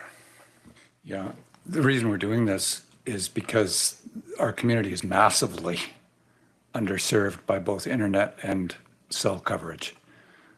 We have residents, not residences as in people, but locations that are just unable to have extended conversations on their phone. That's the intent of this tower. So that's point number 1. I think point number 2, yeah, emergency services. We've just gone through several of emergencies, and I think cell usage has been critical. And our residents generally, I believe, want the service. We had a poll, Ms. O did the petition against. I've had numerous emails in the absence of a petition. I've had numerous emails of people in support of this. So I strongly feel we should move forward. Director Roberts. Thank you to the chair. A question for staff. In the reading of the document, again, it's not stating that in and of itself, this tower right now it's 5G compatible, but we're talking about it operating as the cell towers are presently operating. And if that is so, when the chance or the choice or the decision to move it to 5G, is that another opportunity for community dialogue? Thank you. Any comments there, staff? Go ahead. My understanding from the agent's submission is that the cell tower is not currently proposed to implement any 5G technology, but that it could be implemented at a future date. As to your second question, I don't know the answer to that. I can sort of speak to that one because I have a cell tower on my own property. Just so people are aware, it's been there for 25 years. I've not grown any lumps or bumps that I'm aware of, but That's not to say it can't have long-term effects. I think that is something that we do need to look at, but if they change from regular to 5G, there really is no opportunity for the public to be informed of that. They've already got their permission to put it on there, and they can do so at their discretion, sort of thing. So there isn't an opportunity after that. So anything? Director Coyne, go ahead. Yeah, I was just gonna say, and then Director Knoll has his hand up as well. You can put this back out to public consultation over and over and over again. The people who are against cell towers are always going to be against cell towers, and everybody who's for cell towers are going to be for cell towers. There's no. This is like there's a divide here. We saw the same thing when they came out with smart meters for your Fortis meter and for PC Hydro and everything else. And you're not going to change that by having public meetings and public consultation period. It's either we're going to have cell towers or we aren't going to have cell towers. That's just it. And this is a federally regulated industry. It's not regulated by the local government. They're just going through a process right now, and it's going to move on. Okay, Director Bush. Yeah, so can I ask, is there other 5G towers being used? I seem to remember some controversy in Penticton about them several years back. Are they in use now? My suspicion is, but I don't know that for certain. Yep, through the chair, there are multiple 5G towers located on Charles Manor Retirement Center right up the street here on Martin Street. Which raises a point, just so everybody's aware. The only time these companies have to come and ask for a letter of concurrence is when they're building a tower. They can put a 5G unit on any building in town or any business without any public consultation. So it's an opportunity. Even if they were told no here, they'll just put more of them in different locations that they don't need to apply for. So it's kind of something that is a bit concerning, though. Anything further? I thought I seen a hand at Director Knoll. Go ahead. Thank you. And through the chair, Director Coyne kind of stole my thunder there, but we have heard this discussion before. I believe the last time for me was out of a cell tower out of Summerland. So it's an ongoing discussion, almost verbatim for this one. As someone who lives in a cell shadow area and also being involved in the fire department that relies heavily on cell, lack of communications is absolutely terrifying during an emergency. Much less inconvenient other times, but during an emergency, it's absolutely necessary these days. I'm not sure how I'd feel if the cell tower was going on my house, but I'm going to have to support this. Thank you. Okay. Any further discussion, Director Ventimiglia? Well, I think I would just add to the conversation that to the points that have been made about there's always going to be people in favor of these sorts of things and always going to be people opposed just based on principle. In the feedback that I've heard from previous conversations that we've had at this table and at my council table, often those comments come from people living far away. The comments today that we heard is from somebody living, this is basically going to be in her backyard. Yeah, local. Valid point. Not seeing any other hands. We do have, Director Conant, go ahead. Yeah, one thing that hasn't been mentioned is the words economic development. We need this type of service throughout our region here if we're going to be able to attract people to be able to work at home, to be able to communicate at home. So I think it's really important to understand that this is needed throughout our region. Okay. Not seeing, Director Bush. Yeah, I was wondering if, what's the system we got put in Kermis and Costin for TELUS? It's, fiber optics. Fiber optics. Has that been considered? Because you'd think if they can put it in our area, should be able to put it in a more densified area like OK Falls. I don't know what's in OK Falls, but maybe Director Taylor can answer that. We have limited fiber, but that's for internet. And this is a cell tower by which some people will get their internet. But this is a cell tower. Yeah.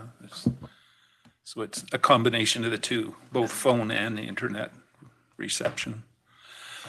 Okay, seeing no more hands, we do have the motion on the floor, and that is for the letter of concurrence, just so everybody's clear. Corporate vote, all those in favor? Thank you. Any opposed? Director Graham, Director Ventimilla, Director Roberts, motion carries. Moving on, B2, development variance permit in area B, or E, sorry. Go ahead, CAO. I'll get this right. I'm getting tongue-tied now. Thanks, Mr. Chair. So this is an application for a variance to the cannabis production general regulation. And it's a property that has a cannabis production facility, but it has a cement floor. And the variance then is to permit this existing facility with the cement floor. And we're recommending approval, Mr. Chair. Okay, I'll go to Director Federico. Your area, your direction here. Thank you. I'd like to move the administrative recommendation, please. Okay, so you're moving approval. Seconder, thank you. Any discussion on it? Director Monteith? Through the chair, I thought that we were not permitting cannabis facilities to have cement floors, and is this the only one? I think that's the reason for the variance, but is it the only one is a good question. Can you answer that? It's the only one that I'm aware of off the top of my head. That we've allowed, yeah. Yeah, and this one's been in the works for a number of years, and because of the duration under which it's been being constructed, regulations have changed, ALC positions have changed, our zoning bylaws have changed, and when they started it, the regulations were different than what they are today, hence the need now for this variance in order to finish off the structure and potentially use it for cannabis production. Follow up or no? Okay, Director Graham? Yes, thank you, Chair. Has this group reached out to Health Canada? Because as of today, Health Canada does approve, or it does have obviously overlook on all applications. And I do know there hasn't been any policy change that I'm aware of in the cannabis sphere, especially with production, that they would have changed to have cement floors. So I hope this group has done their due diligence and reached out to Health Canada before coming to us, because I do think this is a little bit of an oversight on this group. Thank you. Okay. That would be up to them, I'm sure, if they want to go that route. Any further questions or comments, discussion? Seeing none, again, this one is, rural vote. Call the question. All those in favor? Thank you. Any opposed? Motion, you're opposed, Director Monteith. One opposed, still motion carries. Down to B3. Temporary use permit in electoral area H, CAO. Thanks, Mr. Chair. So we've seen this one before. This is a temporary use permit for tourist accommodation in Eastgate in area H. And it was referred out to the area H APC, and I understand they may not have had quorum for their most recent meeting. So it comes back to the board with that original recommendation to approve that use. Okay, I'll go to Director Coyne Senior. Yes, so I would like to make the alternate recommendation to deny, but I would also, as part of that recommendation, I'd like to put a moratorium on any TUPs for vacation rentals or tourist accommodations until such time as our review of TUPs is done. I think we've been down this road before and found we couldn't do that, if memory serves me right, but CAO, can you elaborate, or? I believe we have an obligation to accept an application, Mr. Chair. The board can do with the application what they want, but I think we have to have an opportunity for a resident to apply. Okay, so maybe as a suggestion, let's deal with this application specifically, and we can break that into two motions if need be, but go ahead, Director Coyne. Okay, I'd like to make the alternate recommendation that we deny. Okay, so you're moving it. Is there a seconder for that? This is a rural vote, so it should be a rural seconder. It's on the floor. It's been seconded. Normally, when we make the application or a motion to deny, we ask the applicant if they are available to speak to it. If they are here, would you mind coming forward and you can give a quick rundown to the board what you're trying to do, and we can ask you some questions if any are in folks' minds. If you would, whoever's going to do the speaking, the little button in the center of the console there, just hit that and the green light should come on and you're ready to go. Could I just add one clarification, Mr. Sure. Chair? Just for the board to be clear, this is not an application for a vacation rental. This is a full year tourist accommodation application. Okay. So the TUP is not vacation rental. Go ahead. Okay, this has been a challenging process for us because, as is pointed out, when you invite people to present an application, you have sort of somewhat of an expectation that if you're meeting within the qualifications of the application, that there's a hope that you'll be able to move forward. So we've been in the process since April, and we started out with the idea because when we purchased the property, it had been rented out for probably at least the last 15 years or more. And there are a number of places in the Eastgate community that are rented out because we are in a multi-season recreational area, and families need places to go to be together, to enjoy Manning parks, snowmobiling, hiking, bicycling, all of those things. We need to have places to go for that. And our family is 17 people, and we used to look for places all the time that we could rent and enjoy a family time together. And so when this opportunity came up, our friends were selling the place. We thought this is something that's so needed with our peers. And so we were excited about the opportunity to provide a place like that for our friends and family to enjoy. And so we know that there, at one point in Eastgate, there was up to, one couple was managing up to 16 different rental facilities. And we realized that some of those were probably poorly managed in some ways because we're on the riverside and some of the people in Eastgate are on the hillside, and there's very little parking on the hillside. And but we meet all the qualifications of having all the parking. We're in a dead-end private corner of the property. We screen our guests carefully. We know there's a lack of accommodation available for vacations or family time or anything anywhere in the area. I just can't even imagine why a moratorium would be suggested for something like this. And I don't know what the threat is. There's about 100 properties in our community, and there's only maybe 10 that are full-timers. All the rest are vacation-type people. And so we would ask, I don't know, Rob, do we have anything else to add? There are a lot of people still doing this in the community and in a lot of other communities, because we've rented for our family and other communities as well in this jurisdiction. And they're doing it kind of like having your own chickens without quota. I've got lots of friends that have millions of dollars worth of quota, and I had 100 chickens, and I was again an illegal farmer. So we don't want to. That's why we're here. We want to do it right.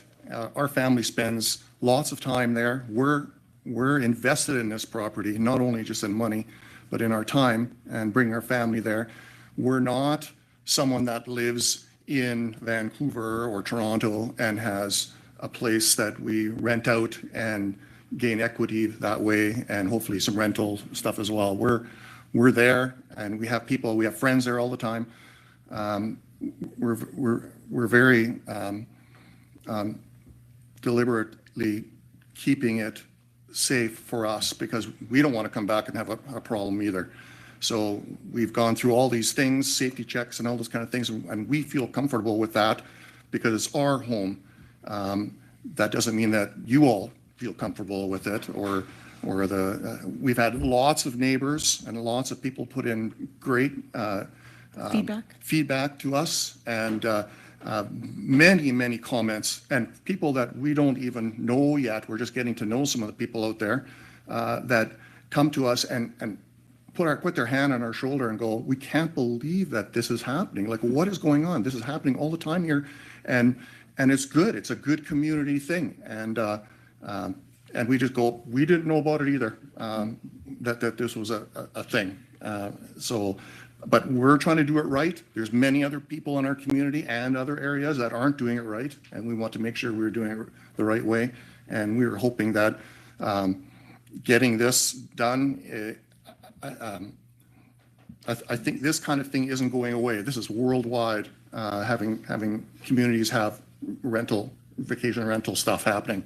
So it's not going away. And to put it off to another thing and another one, and so we can talk about it some more, I think it's just like that issue before. You can put it aside, and what are you going to finally talk about? I don't think this is a new subject for any of us in any place. We don't live in downtown Vancouver. We live in Abbotsford, but so we're an hour and 3/4 away here. That's why we're here all the time. Not here, but at our cabin. To have it just sit on a screen somewhere and say, hey, let's think about it some other day. I don't know why that would have to be, but that's just, obviously we have passion for it. And so that's just where we're coming from. We just urge you to look at our application and see how thorough it is and see the great response that we have from our neighbors. We have really good support. Our next door neighbors are like in their mid 80s. And they're just like besides themselves that we've been put through this difficult challenge. And like we said, others around us continue to rent constantly, and we refunded people's money. We canceled reservations. We've lost thousands and thousands of dollars so that we could comply with this process.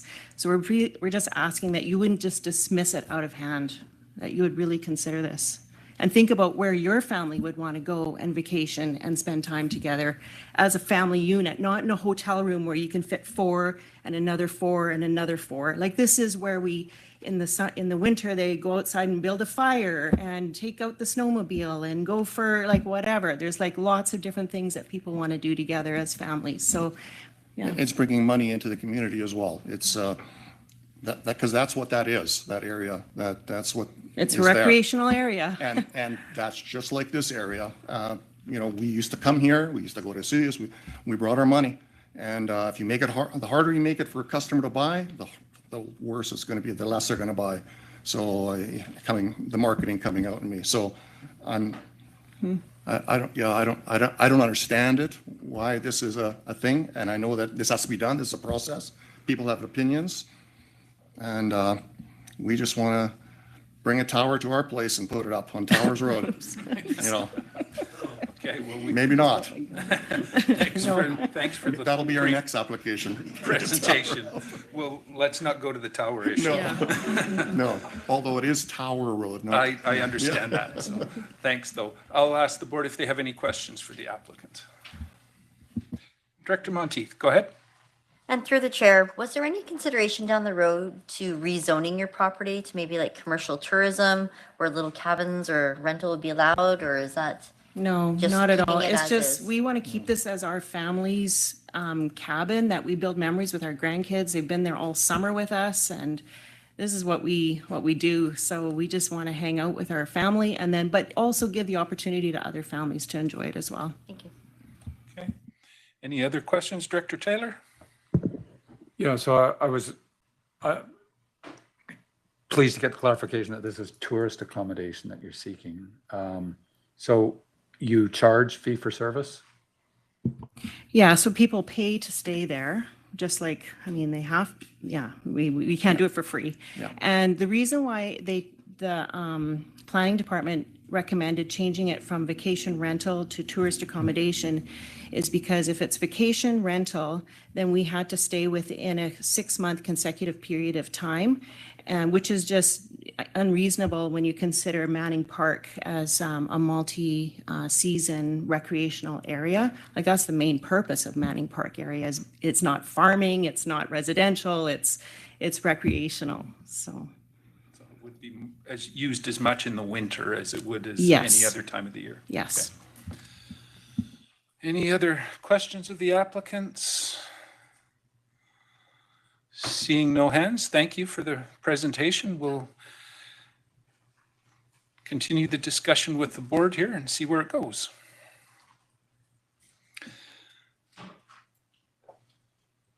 Director Coyne, go ahead. And I see a hand from Director Knodel after that. Go ahead. Yeah, so the folks are perfectly correct that there are multiple places at Eastgate that do vacation rentals. Most of which I believe are actually up on the hill, not down where they are. But it is it brings in all kinds of other problems that people are experiencing there with the, as she mentioned, the parking is a real big deal there. Down where they are, it's not so bad, but they are at the end of a cul-de-sac and it's going to add more traffic. The neighbors in the area, not all of their neighbors are for it. There's other folks that have recently bought up there that are very concerned and very upset that, you know, they bought it and now there's going to be basically a tourist accommodation at the end of their street, which is going to add more traffic. It's going to add more vulnerability to their place because there's people going to be coming through that don't live there. They'll be there for a weekend. These are the fears that the residents that live there or own property there have. It's not like it's in Naramata or Culleton or someplace where there's nearby police and bigger community to keep an eye on things. So these are the concerns that people have. We're having these concerns all over out here in Area H right now. And that's why I asked for, if it's possible, to do a moratorium until we have a better procedure so that it's not just a temporary use permit. You know, these people go and they spend, like the guy from Naramata a few weeks back, where he'd spent upwards of $60,000 to redo his sewer and whatnot so he could do it, and then it comes to the board and it gets denied. I think that's a terrible situation to put anybody in. The same as these folks have done their procedure, their due diligence to have our inspectors go out and check things out. They've had their septic checked out and whatnot, and everything says it's okay. Interior Health apparently has some questions about the size of the septic, but it's a flawed process because basically, I mean, you can call it what you want, but basically it's a tourist accommodation in my mind is a small motel at the end of a cul-de-sac. And if you wanted to rezone it and make a zoning for that, maybe, but not as a temporary use thing for me. It just doesn't fly. So that's what I got to say. Thank you. Okay, I've got Director Knodel and then Director Roberts. Yeah, I kind of come to the same question here. Does our TUP system even fit this as it's a year-round use? And further to that, if they wanted to rent the house out as a home rental, how many people can they rent it to in a year? I mean, I'm not sure that we have a way of limiting it that way, but I'm just not sure that a TUP permit actually fits our definition of vacation rental. I think that Director Monteith was onto something there. Thank you. Okay. Director Roberts? Thank you to the chair. And I just want to make clear, I second the motions because I did want to hear from the people because I knew that if we have a negative and I wanted to bring the discussion forward. My concern, I think it is a question for the board, and we talked about it, and I think Director Coyne nailed it himself. It's a part of our process we have to look at. And my fear is, again, if we already have a process and the people have followed through on all these things, do we stop them from doing it instead of just saying, okay, we've got that. We now know that we've got a concern. Now do we bring it to, as Director Coyne stated, zoning, or is it an OCP amendment, or is it something that we look at in regards to the TUPs? Though I seconded this, I'm most likely going to not vote for what I seconded. It's just so you know, because I did want to get the discussion out. So, and because I am concerned about that, and that brought up that discussion that Director Coyne brought up around Naramata. I think we're starting to see a few of these, and I think we do need to maybe look at, well, not maybe, I think we do need to look at these things and come up with a better solution. But it's becoming problematic that we're following process, encouraging people to follow process. They're putting all that money forward, and then we're saying no. So my thoughts, as it were, for what it is. Okay, Director Monteith. And to jump on the same train as Director Roberts, I agree with you.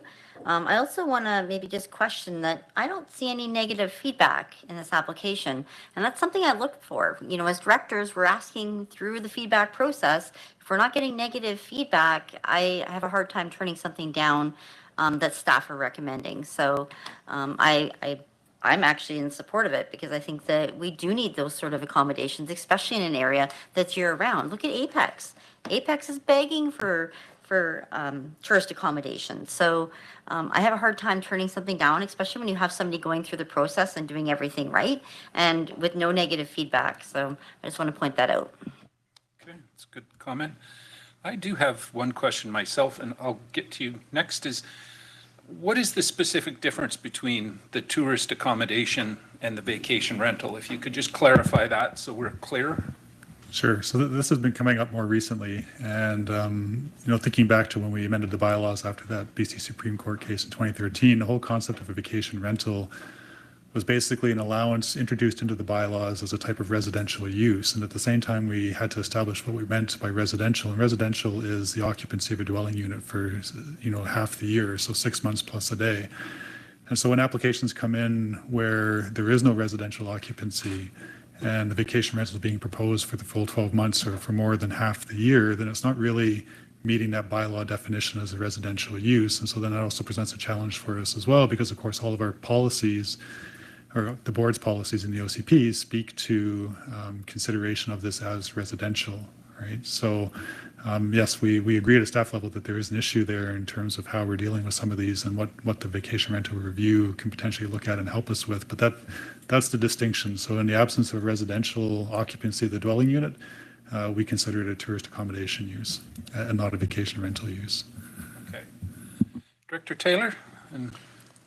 To the chair, and thanks for the clarification on these two issues.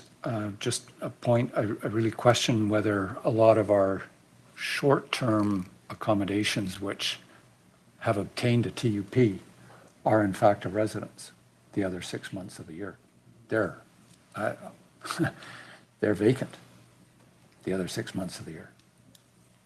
So again, I feel setting aside the specifics of this application, I really sympathize and agree that, like, as a board, I feel we have to do something while we wait for the short-term thing to be reviewed and brought to us, because we're all over the map.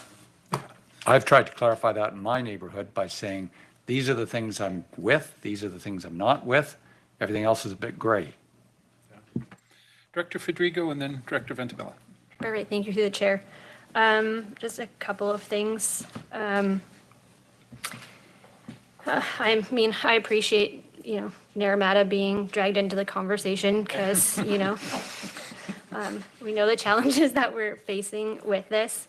You know, with vacation rentals in Naramata traditionally as a community where there are quite a few more full-time residents and you're pulling in that commercial use. So with being in the Manning Park area, which, you know, I'm slowly learning, you know, is more that touristy kind of resort area, it is challenging. So I do have a question on how many full-time residents live in the Eastgate Manning Park area in this particular community. Like if there's 10 others that live full-time on that street and you're going to put a commercial entity at the end in the cul-de-sac, then, you know, that's what I'm experiencing in Naramata. You have a strong community of full-time residents, and then it's like, bam, I'm going to put a commercial entity, empty house, here we go. So I'm not quite, you know, there. And so this is where I'm in favor of this moratorium, because vacation rentals are a commercial enterprise for most who have just bought a house to capitalize on. They don't live here, it's empty, it's commercial. So if we can put moratoriums in other communities that we're not going to have cannabis facilities until we've looked at it, then I would hope that we could look at these as a commercial enterprise and be able to put that moratorium on, because you aren't just using your house as a house, you're using it as a business. So if we can do it to other businesses, then we should be able to with vacation rentals. The question though, was the question, yes, was how many people live kind of in the Manning Eastgate area, and then how many live on this cul-de-sac that are there full time? I'm not sure if staff can answer that. No? I'll go to Director Coyne. Have an idea on that first? And No, I can't give you the exact numbers. Of how many people are there full time, especially down on the bottom side. I know there's one family just a few hundred meters or maybe less than 100 meters from there that's full time. But other than that, I couldn't tell you the exact numbers, but it's quite a bit higher than, I believe she said 4 families, but I know 3 personally, so 4 actually, 5. Yeah. The more you think about it, the more I know out there, but okay. It's just like as far, and that goes along with those are the folks, and it's the other summer folks as well that have contacted me that they weren't interested in having that there. Now, did they send in a report to say no? No, that a lot of them didn't. They phoned me or personally emailed me because it's a very small community and fewer reprisals. So that's why you don't see a bunch of them in front of you today. okay. Ask any more questions or comments, Director Ventimiglia? Sorry, almost forgot you. No worries, I wasn't going to let you. And not a question, just a comment, really. I recognize it's a roll vote, but I just wanted to chime in to say that I think temporary use permit in this situation is, from everything that I've heard and read, the perfect scenario because it's temporary and likely will be reviewed before renewal December 31st, 2024, as per the report. So there's no reason really not to take the owners at face value. This is their second home. This is their vacation home. And the people that they rent to, they're going to be renting in a way that the others treat it as such. The issues brought up by the director are completely valid from those in the neighborhood that are afraid of increased traffic and all of the other things that were mentioned. But that's the point of a temporary use permit. You can see if it works in a neighborhood or not. So I would support if I could vote. If you could vote. Director Holmes. Yeah, just what I'm hearing. So I'm not sure if Eastgate was originally established as a permanent settlement or if it was established as people's cottages. But I think what we're seeing everywhere across the country is that these traditional cottage country areas, people have been moving into and started living there permanently now. And this, it creates conflict between those full-time residences and those part-time people city folk who come in and for their summer cottage. And so we've had it, this happened everywhere. Crescent Beach in Summerland used to be a cottage, just all cottages, summer cottages. now it's made that completely a transition, and it's huge, lakefront properties that it's part of the community now. So I think, I don't know if this is something we need to look at when we do our review of vacation rentals, but certainly around the regional district here, there's a lot of these communities that were probably just cottages for people, but now that they're full-time communities, and that transition is happening. So how do we take all that into account when we're talking about things like vacation rentals? So it's kind of complicated, but it's a very rural issue that we need to address, I think.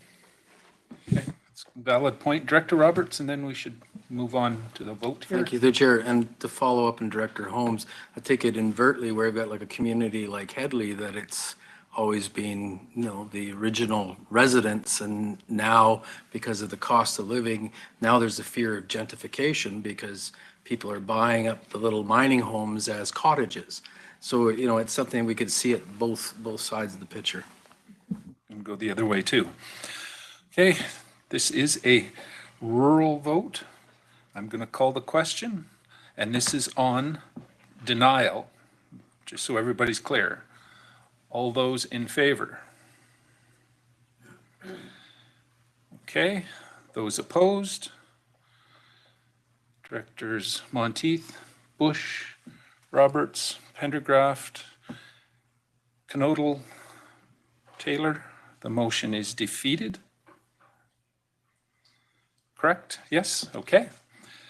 Someone prepared to make a different motion, Director Monteith? I'd like to make the motion to make the administrative recommendation. Okay, so it's to approve the temporary use permit.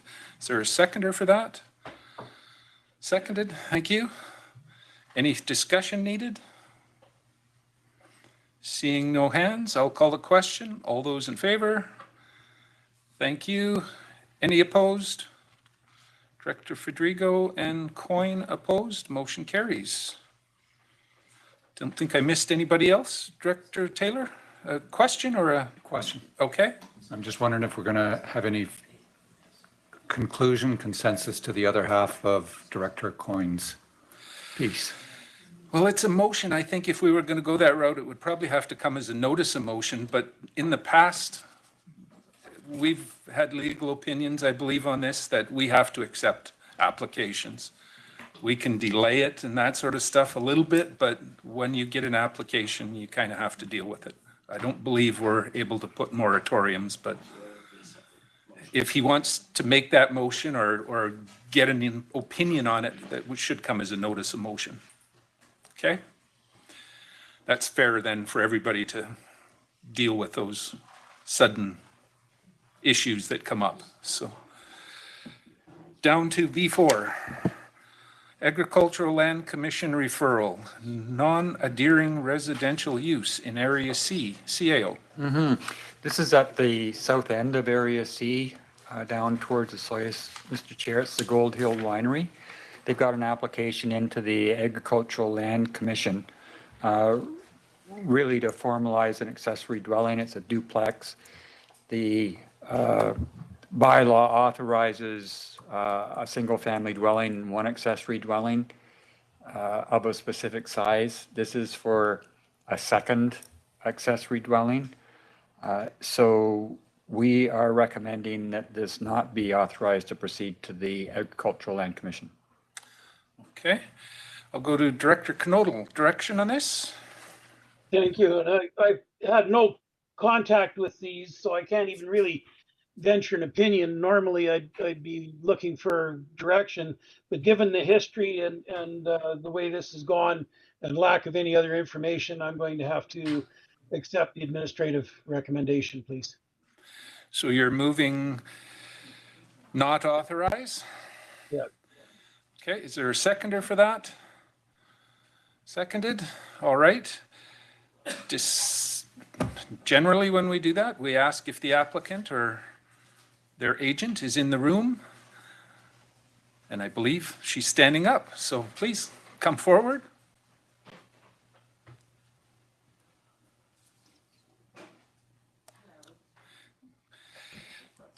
Yeah, then when the green light comes on, you're good to go. There you go.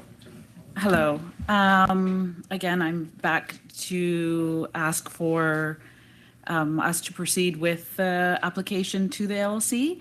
I want to emphasize that this is already an existing structure, so there's no impact or minimal impact or strain on the regional resources. So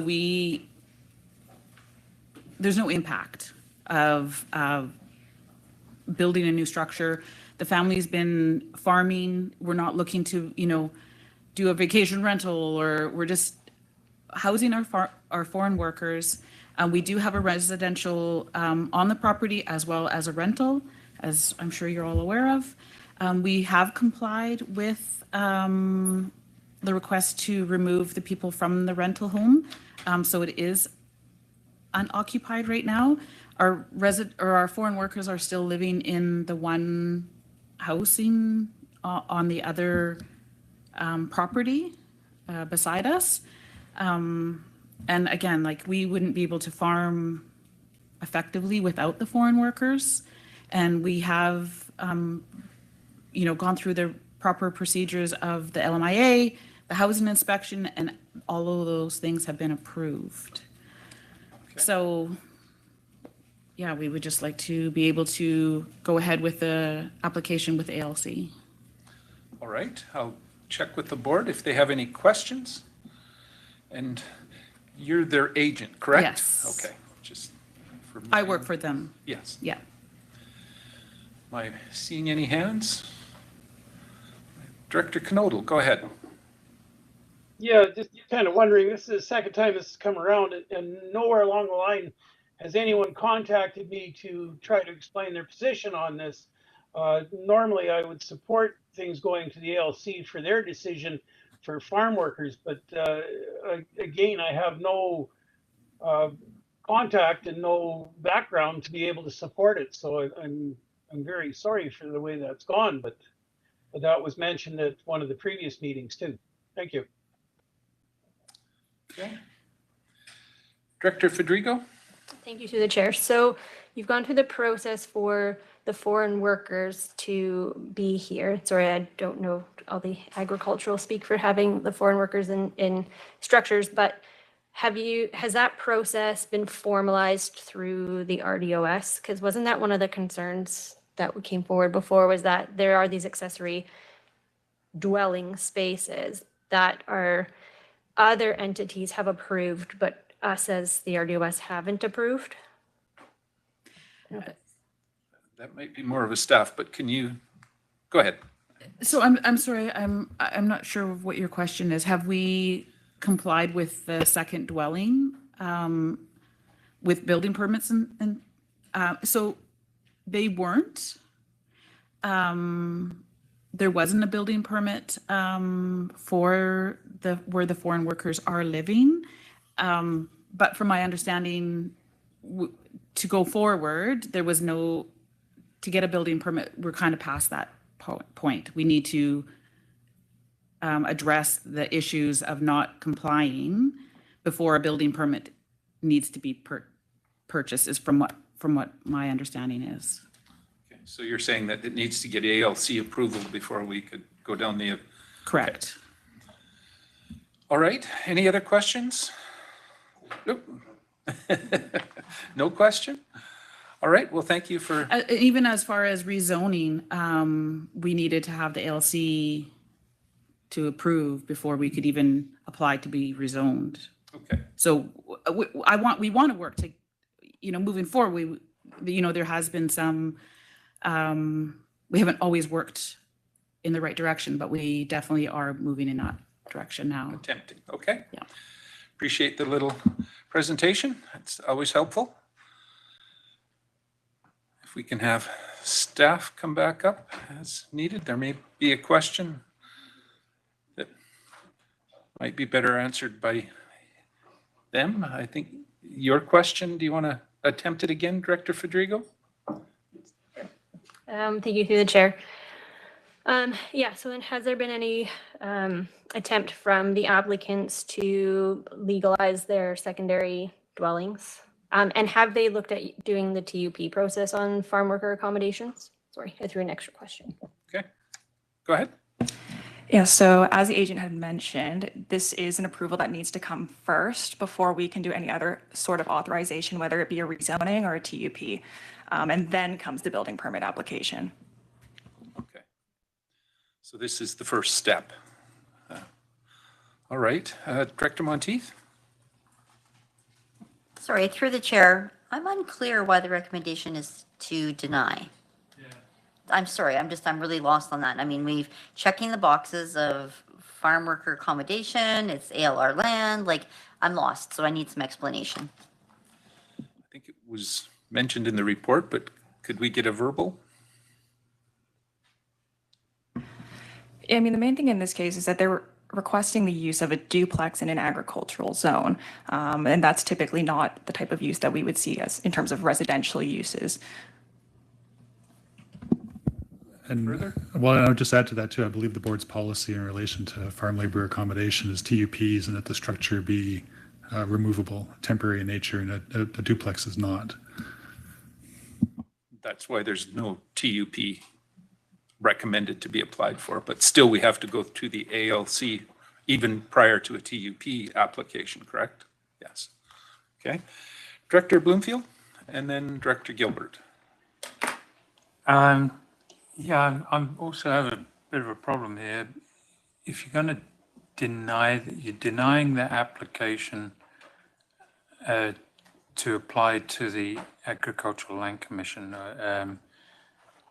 based on the fact that they're using an existing dwelling for the farm labor accommodation. But if it's already there, doesn't it make sense to use that rather than slap another building on the property and reduce the farming footprint even further? It's a question. Staff? Yes, so there's certainly, I would say, an argument in regards to using an existing dwelling. However, this is a converted dwelling that was previously a farm storage building. That being said, there are a number of building kind of code requirements that would need to be met for health and safety purposes. And if memory serves me right, that was originally when this came, it was for lack of a building permit, and it was a change of the building from one use to another. So, go ahead, Director Bloomfield. Just as a follow-up, so maybe can we get a sense of how long these buildings have been there and used as residences? And my understanding for the farm worker program, the foreign farm worker program, the inspections by the federal government are probably more strenuous than the inspections by the RDOS for accommodation. So. Is there an idea how long they've been in use? No, there's no idea. And just to take a step back too, I mean, generally when we put these recommendations forward to the board, it's based on your existing policies and regulations, right? So if this was to come forward for a TUP or a rezoning, it's not complying, right? So rather than get to that point down the road, this is what's informed a recommendation to you today, right? And I would also point out too that they've also exceeded the allowable density on the property. I believe a parcel this size is entitled to one principal dwelling unit and one accessory. This would allow them to have the one principal and two accessories, right? So that's also informed our recommendation. Director Isaac, or Gilbert, go ahead. Through the chair, you can say Isaac if you want there, Director Chair Penticton. I guess my question to staff, and I guess like I should have asked this to the applicant as well. As you see in the report that the applicant leases 5 properties within the regional district that are used for, and 3 of the properties are used for the housing of staff. So I guess like the question is, are they demonstrating more of a need for like, are they increasing their workforce, or can all those workers be accommodated by the other 5 properties that they own within the RDOS? Can you answer that? Go ahead. So the property in question has one existing house on it that is currently being rented to, as I understand it, tenants that are unrelated to the farm operation. They have been approved by the federal government, and proof has been provided to me that they were approved for 4 farm laborers. So with that in mind, there's also another application, that's the next item, that would be for an additional residence as well. Director Ventimilla and then Director Bush. Thank you. Thank you. I have a question and comment, I think. Just regarding, seeing as the next parcel is coming up in the next presentation, I'll ask the same question for both presentations. Do the buildings on the properties exceed the allowable lot coverage for the farm area in Area C? Go ahead. No, not to my knowledge. Okay. Sorry. They do exceed the second or accessory dwelling size, though. Yeah, the uses for the specific buildings exceed what is allowed, but the actual parcel coverage hasn't been exceeded by extra buildings being thrown up. No. Okay, thank you. From the bits and pieces that I remember of this conversation over the last couple of months, I think it's been mostly a frustrating process, working with applicants that were not really, I guess, working with the regional district all along the way. And I appreciate all of the staff time put into the reports and the recommendations and the reasons for that. But if the parcel coverage hasn't been exceeded, then I personally would tend to lean towards passing this over to the Agricultural Land Commission and letting them sort it out, because they're the ones that make most of those regulations. Okay. Director Bush? Yes. As a farmer, I think this should proceed to the Agricultural Land Commission. It all makes sense to me for having a worker accommodation.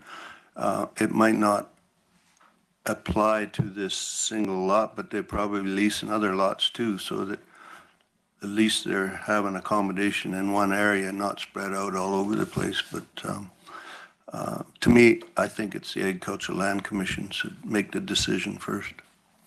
Okay. Director Roberts? Thank you to the chair. I have, in my own area, and when we talk about, accommodations and people's intent, it's challenging. And then dealing with the Agricultural Land Commission, what one thing is accepted and something isn't. Like, for instance, right now I've got a bunch of dwellings that have been put up on farmland that were for agricultural workers, but they're advertised all over Facebook as full-time rentals.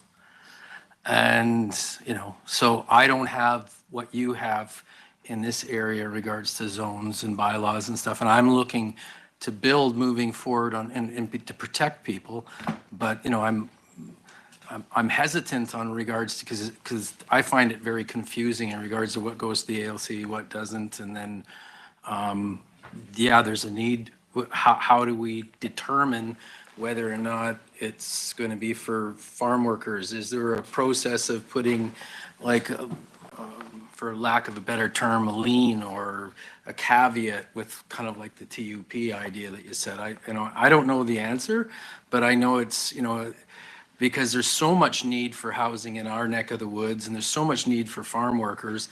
I'm trying to move forward as carefully as possible and do what's best for my community and support farming. So it's a real challenge, and it's more of a statement, of course, than a question. Thank you.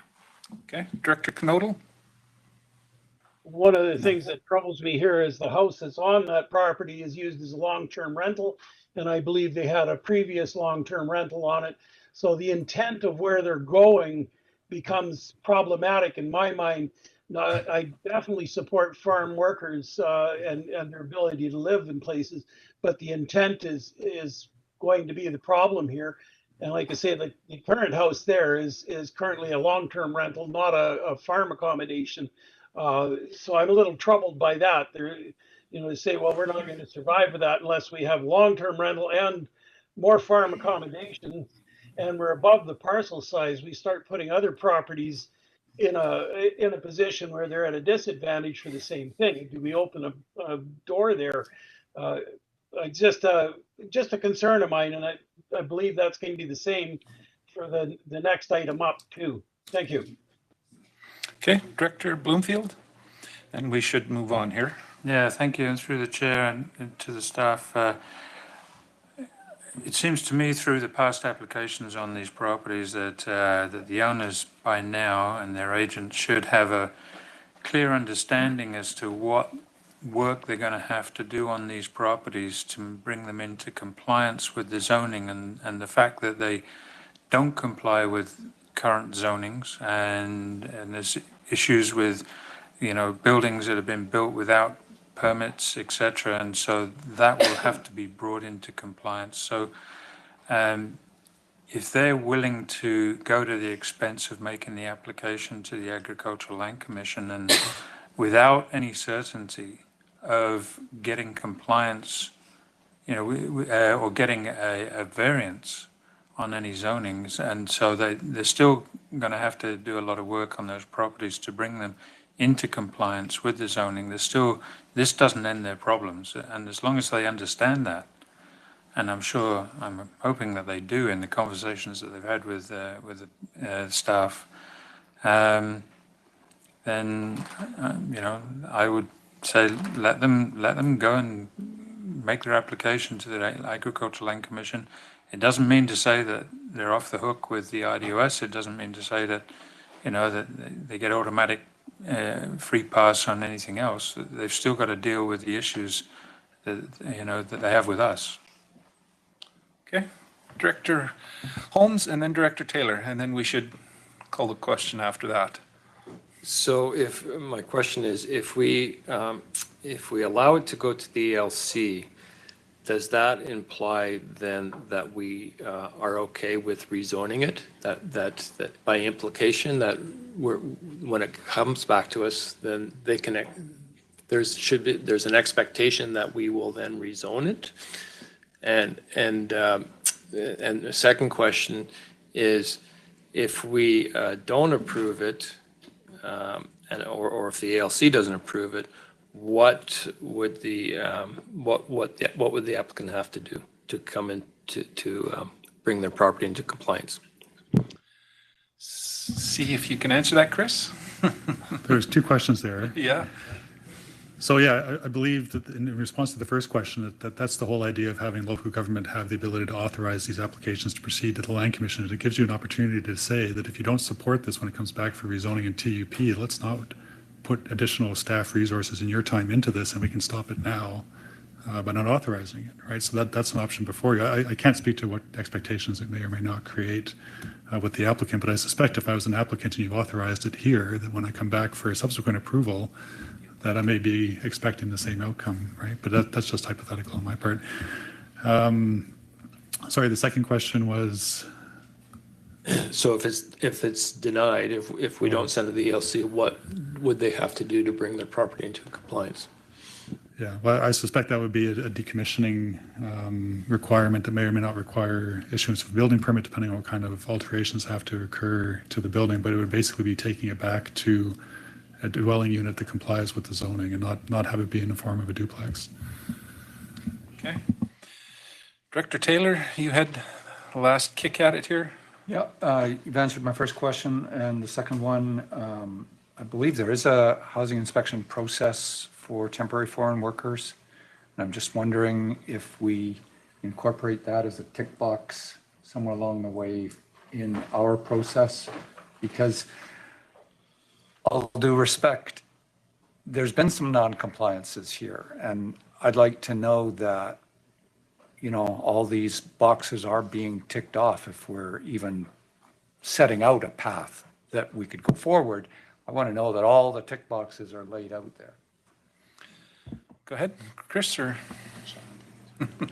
Yes, so the agent did provide to me the inspection forms that were signed off by a certified inspector that allowed for 6 occupants upstairs, 6 occupants downstairs, so 12 occupants total. Yes. Okay. So those questions are answered. The motion on the floor, though, at the moment is to not authorize, and I'm going to call the question. So all those in favor? This one, got to double check here. Corporate. So it is everybody. All those in favor? Thank you. Those opposed? I've got Director Taylor, McCordoff, Conans, Ventimilla, Bush, Monteith. The two coins, and I can't see what Director Gilbert had said, but I'll assume he was in favor. So what are we at for numbers there, Ms. Malden? So we have 8 opposed right at the moment out of 19. Did I catch them all? I believe so. Do we have 19 in the room at the moment? I think there's only one missing. Yeah.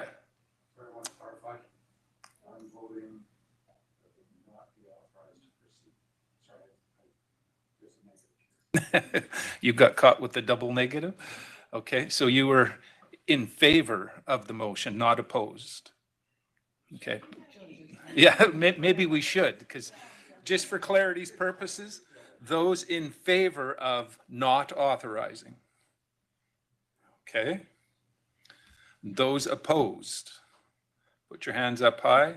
Director Graham, Director Bloomfield, Director McCordoff, Conans, Ventimilla, Bush, Miller, Monteith, and two coins. That might change the numbers.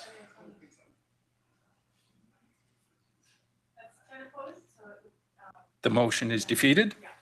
Okay. Someone prepared to make a new motion, Director Bush? I'll make a new motion to authorize? Yeah, so the motion is to authorize. Is there a seconder for that? It's on the floor. We've had lots of discussion. I don't think we need to go down that road again. Call the question. All those in favor of authorization? Okay, and those opposed? Directors Van Elfen, Taylor, Holmes, Wiebe, Fedrigo, Roberts, Gilbert, and am I missing any other hands? Oh, Director Knodel, sorry. Gilbert, I got. Taylor, I've got, I think, but we'll make sure. Yeah, the motion carries. Okay, so that motion carries. So everybody's clear. B5. And before I let the CA go into this one, I think this is same applicant, same situation, but go ahead. Almost, Mr. Chair. So this is for an accessory dwelling that exceeds the maximum allowed size. So this, as I understand it, this building is 227 square meters. The allowed limit is 90 square meters. So we're recommending that this not be authorized to proceed to the Agricultural Land Commission. Okay. I'll go to Director Knodel once again. And once again, this is a carbon copy of the other one, and there's no assurance that the day after acceptance that it won't turn into a long-term rental again, and that's the problem that I see with both of these. Anyways, I'll move the administrative recommendation, please. Okay, so you're moving to not authorize. Seconded, it's on the floor. Director Taylor, just comment. I think we're dealing with a complicated issue and a long-standing historic incident. And, you know, we ask our staff to deal with these situations. And I think staff are trying to herd cats to get them going in the right direction here. And I feel that we should support our staff. It's a valid comment. Again, this one is a corporate vote. Call the question. This is to not authorize. That's what's on the floor. CAO? Well, we typically hear from the applicant, Mr. Chair. That's true. And I should give them that opportunity. It will be the same person. Come up, please. Go ahead.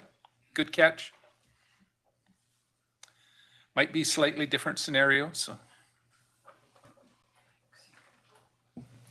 Again, it's a challenge for foreign worker housing, and we're trying our best to do the right thing moving forward, and that's all we can promise and deliver.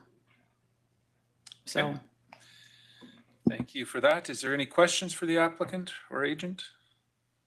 One thing I would like to say is that the family has been farming for, since the 70s. They lived on the property. They've contributed to the community. They volunteer in the community. They're good citizens. Okay. Any questions for the applicant? Or for staff? Okay. We'll have staff come back up. I think there may be a question, obviously, here. Director Wiebe, go ahead. Thank you, through the chair. Just so I'm clear, did I hear it was permitted at 90 square meters and it's over 200 square meters? Just to clarify that I heard that right, that it's not slightly non-compliant, it's significantly non-compliant. Go ahead. So under the ALC's regulations, they stipulate a maximum of 90 square meters for a second residence. For our zoning bylaw, we allow up to 125 square meters, subject to ALC approval. The actual size is? 227 square meters. Yes.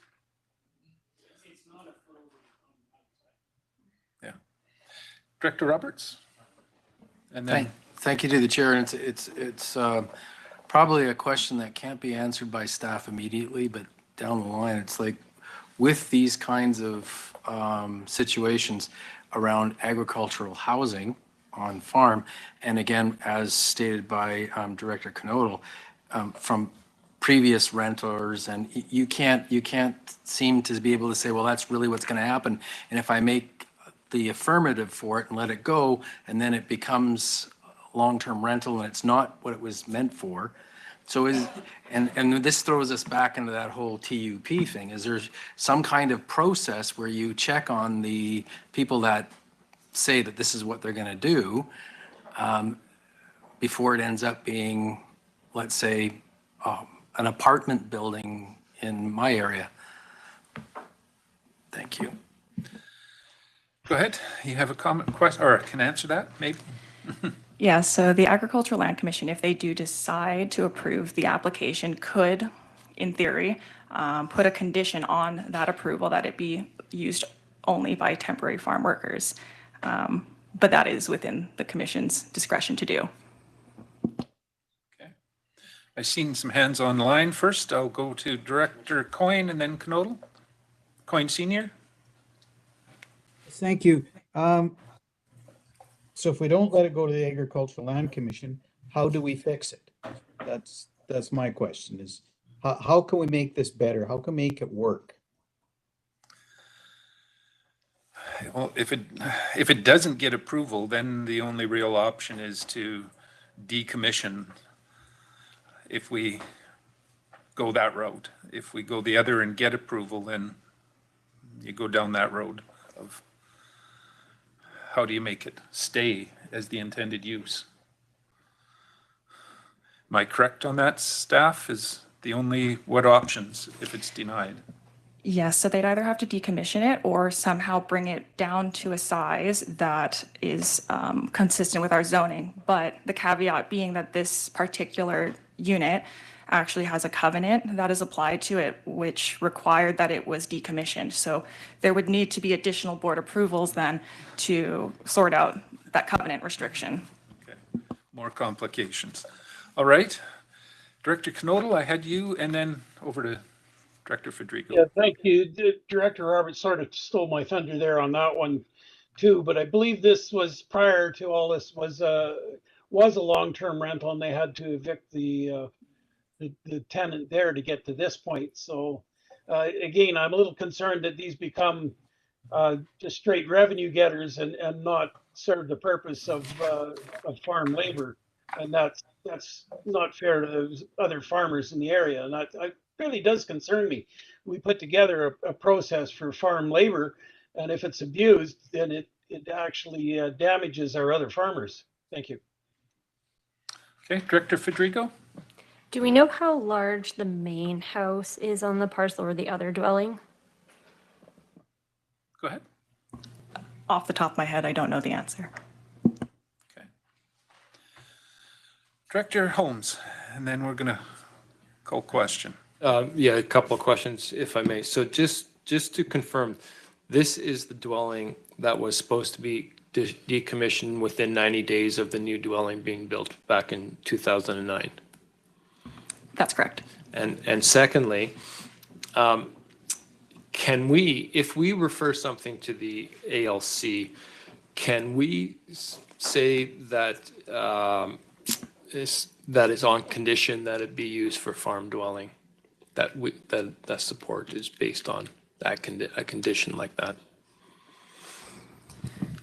Go ahead. I believe that would have to be built into the resolution as we would forward the board's resolution to the ALC. Right now, the motion, though, is to not authorize, just so there's clarity. Not seeing any more hands, so I'm going to call the question. This one is, again, a corporate. All those in favor, and this is not authorized. Okay. Those opposed, if you can put your hands up, because I'm going to have to read out names. Directors Conans, Ventimilla, Bush, Miller, Monteith, and Pendergraft, Coyne, and Bloomfield.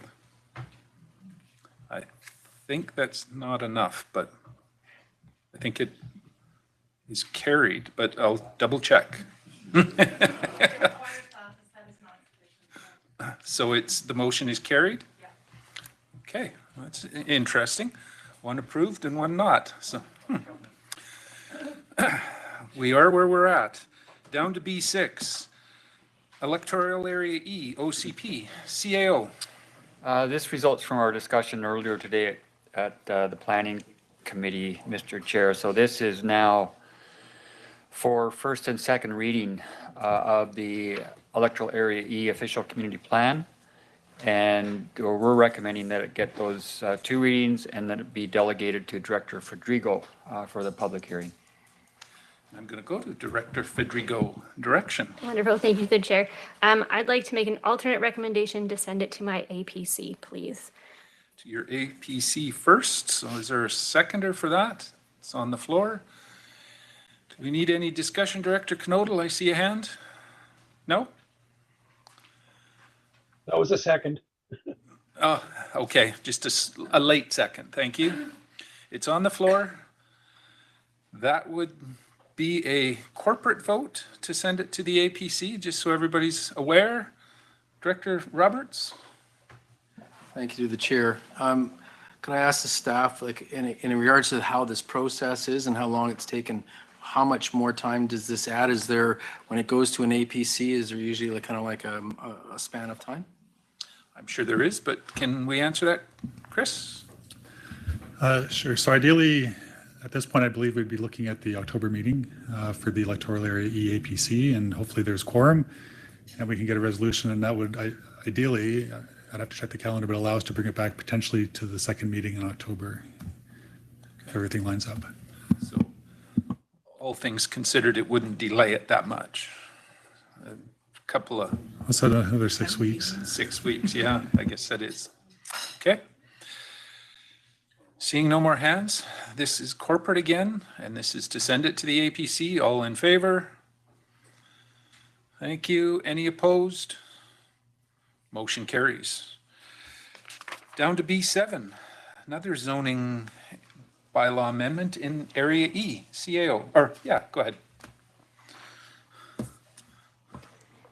Thanks, Mr. Chair. This is a garage suite development in electoral area E. So it's, sorry, oh, I'm sorry. Flipped my page without realizing it. Which one? Oh, so this is ours. This is 1313 Greyback Mountain Road. This is the proposed organics treatment and processing facility. And we're bringing this forward for a rezoning to allow that organic facility to occur. This is on the portion that is not within the ALR. And we're recommending that it get first and second reading and be delegated to Director Fedrigo for the public hearing. Okay. I was going to say that there may be an option if they wanted to, if that could be held at the board table, a public hearing. Is that not correct? But I'll leave it, go to Director Fedrigo. Go ahead. Thank you, through the chair. I will move the administrative recommendation. And do I talk about public hearing?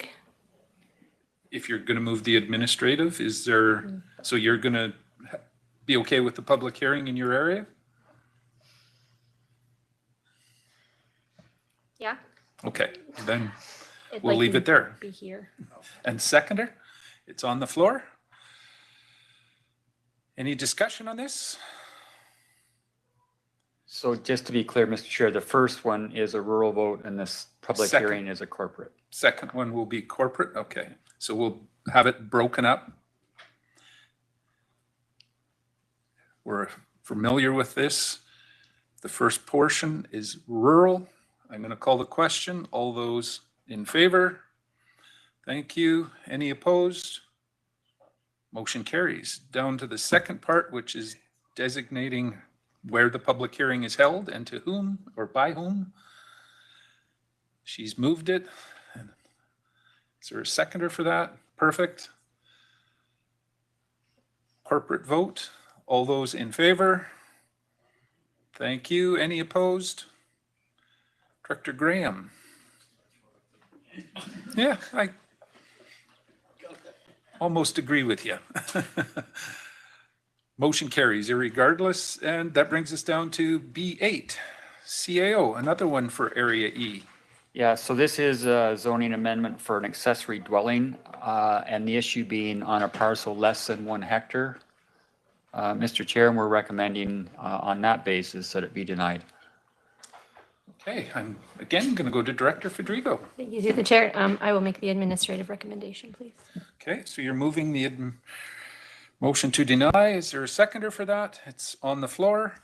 With denial or the motion to deny, we usually ask if the applicant is in the room or online and want to address the board. I'm not seeing any hands rising. Are you? Danny? Sorry, through the chair. I'm seeing a raised hand through the attendee, but Okay. the name doesn't ring bell anywhere. It's probably them. If you could Okay. allow them, I will see if they're hearing us.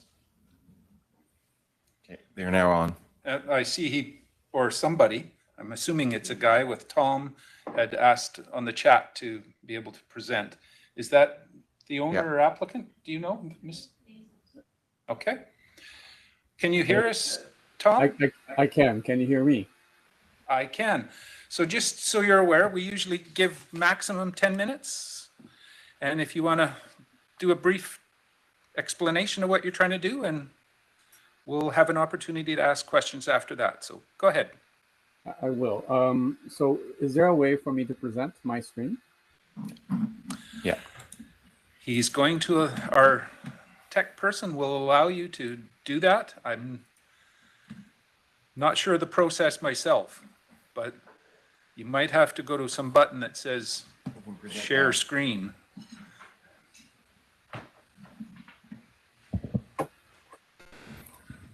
Go ahead, Danny. There you go. He's starting to share contents. Okay.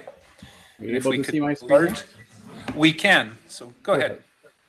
So my name is Tom Sarajewski. I am a partner at Mikkel John Architectural Design Studio, and I am the agent for the owners that reside at the property at 3205 Rushbury.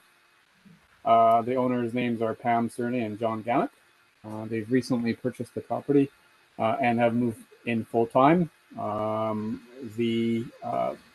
role in presenting this application today is to sort of provide some high-level details that were in addition to the staff report.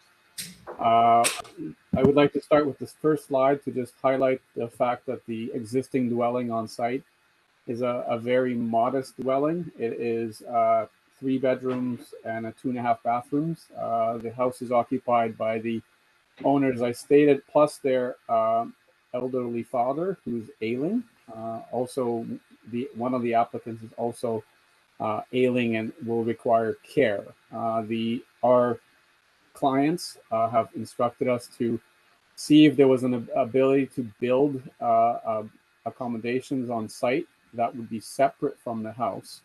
And so we have proposed a carriage home or secondary dwelling arrangement with the provision right from the get-go that the dwelling will not be used as a rental. The owners are willing, more than willing, to title that on the property to basically allow the dwelling to function as accommodations for their own guests or themselves in terms of providing proper care for the father and the applicant. The other slide that I wanted to show is the proposal itself. The area in blue is the area that's currently under proposal, which includes the existing dwelling right here, the existing patio and pool house, and the existing garage, expanded existing garage and dwelling on top. The current zoning allows 25% coverage, which is essentially all of the area in blue outline plus the pink outline. So we are only providing, with our application, we're only providing 13.9% coverage as opposed to the 25% allowed. The pink being the area that we could still use, or we potentially could build adjacent or next to the house, expand the house by that much. In our applications, we have targeted the maximum allowed area, which is 125 square meters for the accessory dwelling on top of a garage, an existing garage that is proposed to be expanded. The proposed garage expansion includes farm vehicle storage for the site.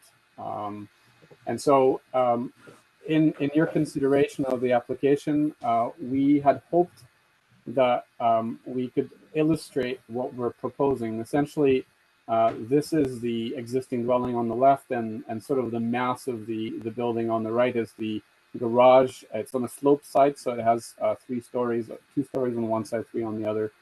2 stories of garage and 1 story of dwelling unit. The dwelling unit, the secondary dwelling unit, meets all of the requirements of the zoning bylaw, except for one, which I'll highlight in a moment. But the idea is that the building can, as proposed right now, is separate. But what we could do, and we would be full within our right to do so, is to expand the existing dwelling. We don't want to do that. We could do it for the same area and be within the right of the owners to do so and just proceed to building permit. The other consideration is, the other massing for consideration is, we could also build something like this, which is a separate building with a connector from the dwelling, from the principal dwelling to the secondary dwelling, essentially making a single dwelling and further expanding the mass. So what we're hoping for the board to see is that we're actually proposing a lot less than we could in order to accommodate our clients' needs, and we're trying to target the maximum allowable in the zone. The only thing that we're not meeting is the size of the property. The property is at 0.69 of a hectare. That's the red area shown here. The blue area shows the full hectare if the property was a full hectare, and that would be then there would be no question about whether the application could proceed. I suppose the last thing that I wanted to show is that we had reached out to a septic design company in Naramata to provide their expertise, and they've said in this letter that was submitted with the application that the property is large enough to accommodate both septic systems, and there would be no problem to accommodate the septic needs for both. And that sort of concludes my additional details to the application. Okay, thank you. I'm just going to ask if there's any questions from the board on this. If we could ask you, though, to take down the presentation so we can see the folks online just a little bit better. Director Knodel, go ahead. I just want to clarify, you're in compliance. If you join the two building, you're outside of compliance as an accessory. Is that correct? That is correct, and only in that the property is too small to allow an accessory dwelling, a separate accessory dwelling. It's what the 1 hectare is the threshold. We are at 0.69. If we attach it to the building, we're fine. If we're separated, we're not fine based on that technicality. Thank you. Director Holmes. So I have a question for staff, but depending on the response, I might have a question for the applicant. So what do I do? Ask staff. We'll allow that right now. Okay, thank you. So once a liquid waste management plan for Naramata is developed and in place, if an application like this came forward, would it be would the recommendation would be different? Go ahead, Chris. Short answer is no, but there's a lot of variabilities there. I mean, my understanding of the liquid waste management plan is it would set a path forward for different ways to deal with effluent in Naramata, one of which might be the construction of a sewer, community sewer system. And if this property were served by that, then that might change our recommendation, but the completion of the liquid waste management plan itself wouldn't. I mean, it would be the follow-on items that come out of that. Yeah. Okay.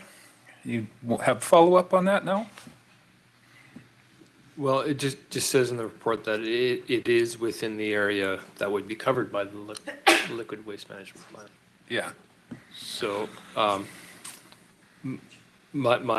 guess my question to the applicant, though, maybe not, is you know, would they wait until that liquid waste management plan is in place before pursuing it?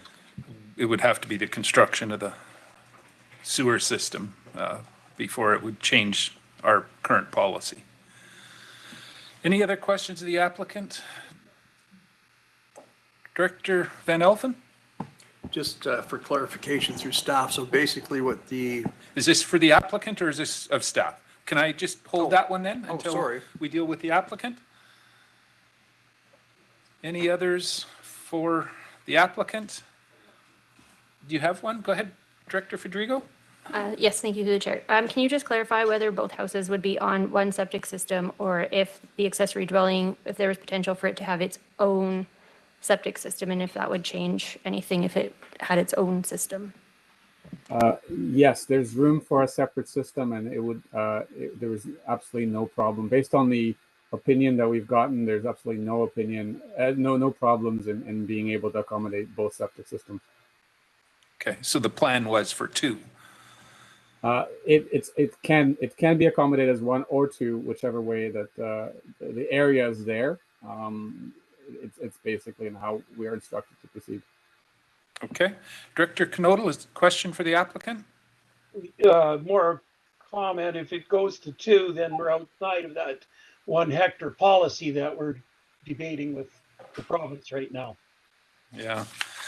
Okay, seeing no more questions for the applicant, thank you for the brief presentation. We'll go back to the board and debate it amongst ourselves. And I think Director Van Elfen had a question for staff, so start with you.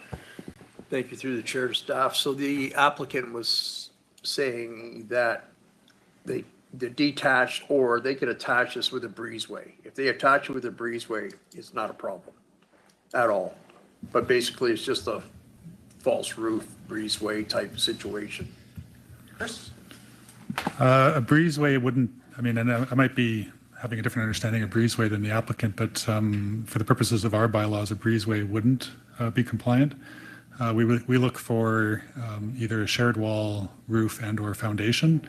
And so if they're able to construct an addition that meets that requirement, then we consider it part of the principal dwelling unit. And for the purposes of this discussion, we would look at it as a secondary suite, not as a carriage house or an accessory dwelling.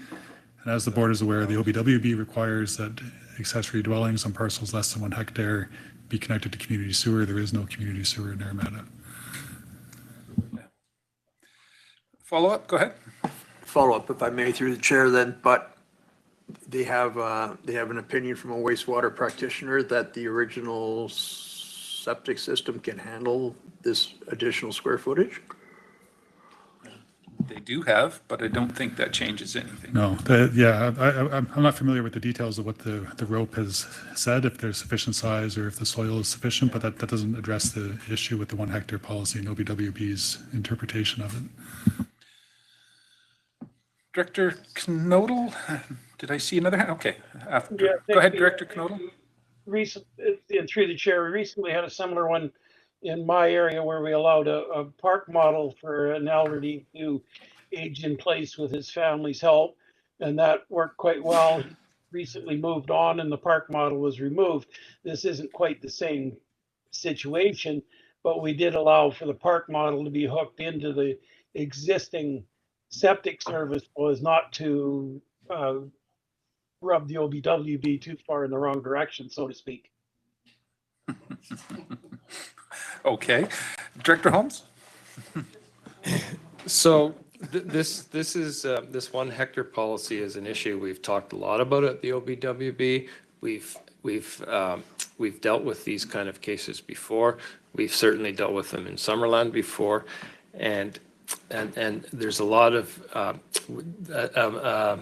a resolution was passed at Silga to lobby the government to change it, and which I get presumably will be going to UBCM. It'll be debated there. And yes, there's been all this kinds of changes in septic policy, and yeah, they could build a secondary suite rather with no problem rather than a carriage house, and it doesn't make a lot of sense to a lot of people. But I think the reality is right now we have to recognize if we approve this, we're putting a lot at risk. We're jeopardizing a lot of potential grant funding. It's not something we should take lightly, and until such a time the government changes its policy, and there's no indication they will, but they might. You just can't support something like this. It's going to really bite us down the road. Yeah, I would just echo on that, because that's precisely what I was going to say. This will come back to haunt us if we approve this as it stands. As silly as it may be, attaching it, that's an option they can do and not have to come and even ask our permission. So that's maybe the route they have to go. But Director Conans? Yeah, sorry for my ignorance on this.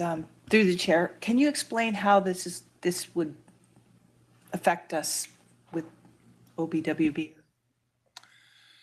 Go ahead, Director Holmes, if you want to give it a shot. With future grants, et cetera. For any sewage project we want to do and get which OBWB provides funding for, which is pretty much all our major sewer projects. Forget it. All that sewage funding will be in jeopardy. So, and it's said that. Yes. If we approve, okay. And does Naramata actually want to put a sewer system in? Maybe. I can't speak to that, but Director McCordoff? Thank you. So we're blaming OBWB here on this, and actually they are just following the provincial mandate. So you need to know that OBWB is absolutely in favor of looking at the ramifications of this, the new systems and everything, but they're following what the government has set down. So it's not OBWB making this decision, yes or no. Just wanted to point that out. So, but I totally agree. This would be opening up a real can of worms if we were to okay this right now.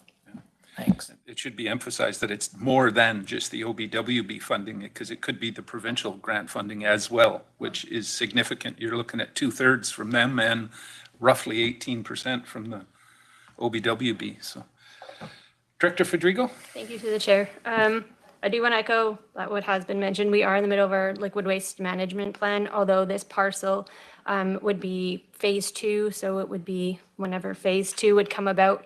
In our, in the OCP, it's proposed that also where this parcel is for densification would be 50 to 100 years out. So just mindful on where the community is looking, where growth could happen. And then, so the APC was fairly divided on this issue, but there was conversation about the limiting factors on grant funding. Okay, not seeing any more hands. This one happens to be a rural vote. I'm going to call a question, and this is on, the motion at the moment is to deny. So on denial, all those in favor? Thank you. Any opposed? The motion is carried. Down to B9, petition to enter service area of electoral area E, CAO. Yeah, we've seen this one before, Mr. Chair. This was the applicant that wanted to expand the Naramata water system out to their property at 3870 Vineyard Lane. And we approved that based on the condition that they enter into a works and services agreement to pay their costs of expanding the service. They've notified us that they are withdrawing their application for that, and that they'll use a well. So we are recommending that we rescind that resolution and the bylaw be abandoned. Okay, Director Federico. Thank you to the chair. I will move the administrative recommendation, please. Moved and seconded. An easier one for you. Any discussion on this? Seeing none, this one, it happens to be a corporate vote. Call the question. All those in favor? Thank you. Any opposed? Motion carries. B10, petition to enter service area in electoral area H, CAO. Yeah, this is the 3 properties on Colmont Road, Mr. Chair, and it's back for adoption. Director Coyne. I'd like to make the administrative recommendation, please. Moved and seconded. It's on the floor. Any discussion on this one? Seen this one before. I'll call the question. Again, corporate. All those in favor? Thank you. Any opposed? Motion carries. Down to B11, mobile homes as accessory dwellings, CAO. Yeah, this is mobile homes on as accessory dwellings on parcels greater than 1 hectare, Mr. Chair, and this is back for adoption. Okay, direction on this one? Someone ready to move it? You're moving? I'll make the administrative recommendation. Okay, moved and seconded. Thank you. Any discussion on this one? Director Bush? Yeah, I was just wondering, probably not, but if it could be changed from mobile home to manufactured home. I think it has to go with the rating that it's given, the Z240, if I'm not mistaken. Can Chris clarify? Is there a difference between those two? I'm going to classify it as a quirk of the zoning bylaw. So the zoning bylaw has definitions for manufactured homes, which are different from the definition of modular home and mobile home. And both mobile and modular fit under the manufactured definition. So because we're only dealing with the Z240, it's really just the mobile home definition that we're dealing with here, if that helps. So You could put a manufactured home on it, but you can also put a mobile, and that's why it's worded that way. So But that's what the controversy is about, right? there's a few people that don't like mobile homes, yes. Any further discussion? Seeing none, this one is a rural vote. I'm going to call the question. All in favor? Thank you. Any opposed? Motion carries. Gosh, through them. Down to finance, C1, CAO, Area C. Yeah, this is Director Knodel that's interested in withdrawing $300,000 from his growing community fund Reserve, Mr. Chair, and for the Okanagan Falls, or sorry, the Oliver Parks and Recreation Community Center kitchen. And because it's a statutory reserve, it requires a bylaw, and we're recommending this get 3 readings and adoption. I'm sure Director Taylor would love it if Director Knodel was giving it to OK Falls, but Director Knodel. Yeah, I'm generous to a fault, but not quite that generous. The administrative recommendation, please. This is a valued kitchen for the community. Thank you. Okay, he's moving it. It's seconded. It's on the floor. Any discussion on this? Director Ventimilla? I just would like to thank Director Knodel for this contribution. The Oliver Parks and Recreation has had on their wish list for years, kitchen upgrade expansion to turn it into more of a community kitchen. And with him giving this gift, he's going to allow them to do that. Yeah, will be good for the community for sure. Any other comments or questions? Seeing none, corporate vote. All those in favor? Thank you. Any opposed? It carries. We didn't have to count the weighted portion of it, so it was obvious. Down to legislative services, elected officials code of conduct, CAO. This follows our discussion at corporate services on the elected official code of conduct, Mr. Chair, and we're recommending that the code of ethics, the current code, be rescinded, and that the elected official code of conduct policy be adopted. Okay, moving it. Thank you. Is there a seconder for that? Seconded. It's on the floor. Any discussion? I just wanted to go ahead, CA. Maybe yeah, so I just add on, Mr. Chair, that with this approval, then these will now be sent out to the 6 incorporated communities that are included in the policy, and they can discuss that and determine if they want to participate or not. And if they do, then we would just amend our bylaw to include them in it? Is that the correct case, or do they just have their own? No, they would just, they're already in ours, so they are not. Nope. I thought they were. Maybe clarity. Just for clarification, no. So as it sits right now, the Regional District Okanagan Similkameen remains in the bylaw. The rest of them are not. The discussion we believed and what we sent out to the municipalities already is that if they wanted to come into our bylaw, then we would amend our bylaw. And then if they wanted to adopt their own, they could. And So tag on to the adjudication process. So it's either or for them. They can amend into ours? We're talking policy, not bylaw, right? Yeah, I guess it's the policy, correct. Terminology is important for sure. So we're clear on that? That was the question I was going to ask. How do municipalities get in? So that clarifies it. Director McCorduff? Thank you. I believe the municipalities were part of the discussion. Wasn't the corporate officers from each of the municipalities were involved in this? So presumably they are in favor of it. That's what I would assume, right? Yeah, okay. They're assuming the council might ratify it. That would be We're the ready, safest we're way. ready to, let me tell you. Okay, well, Thank we'll you. send it out and see what happens everywhere. So this is for ours here at the regional district at the moment. And everybody's clear.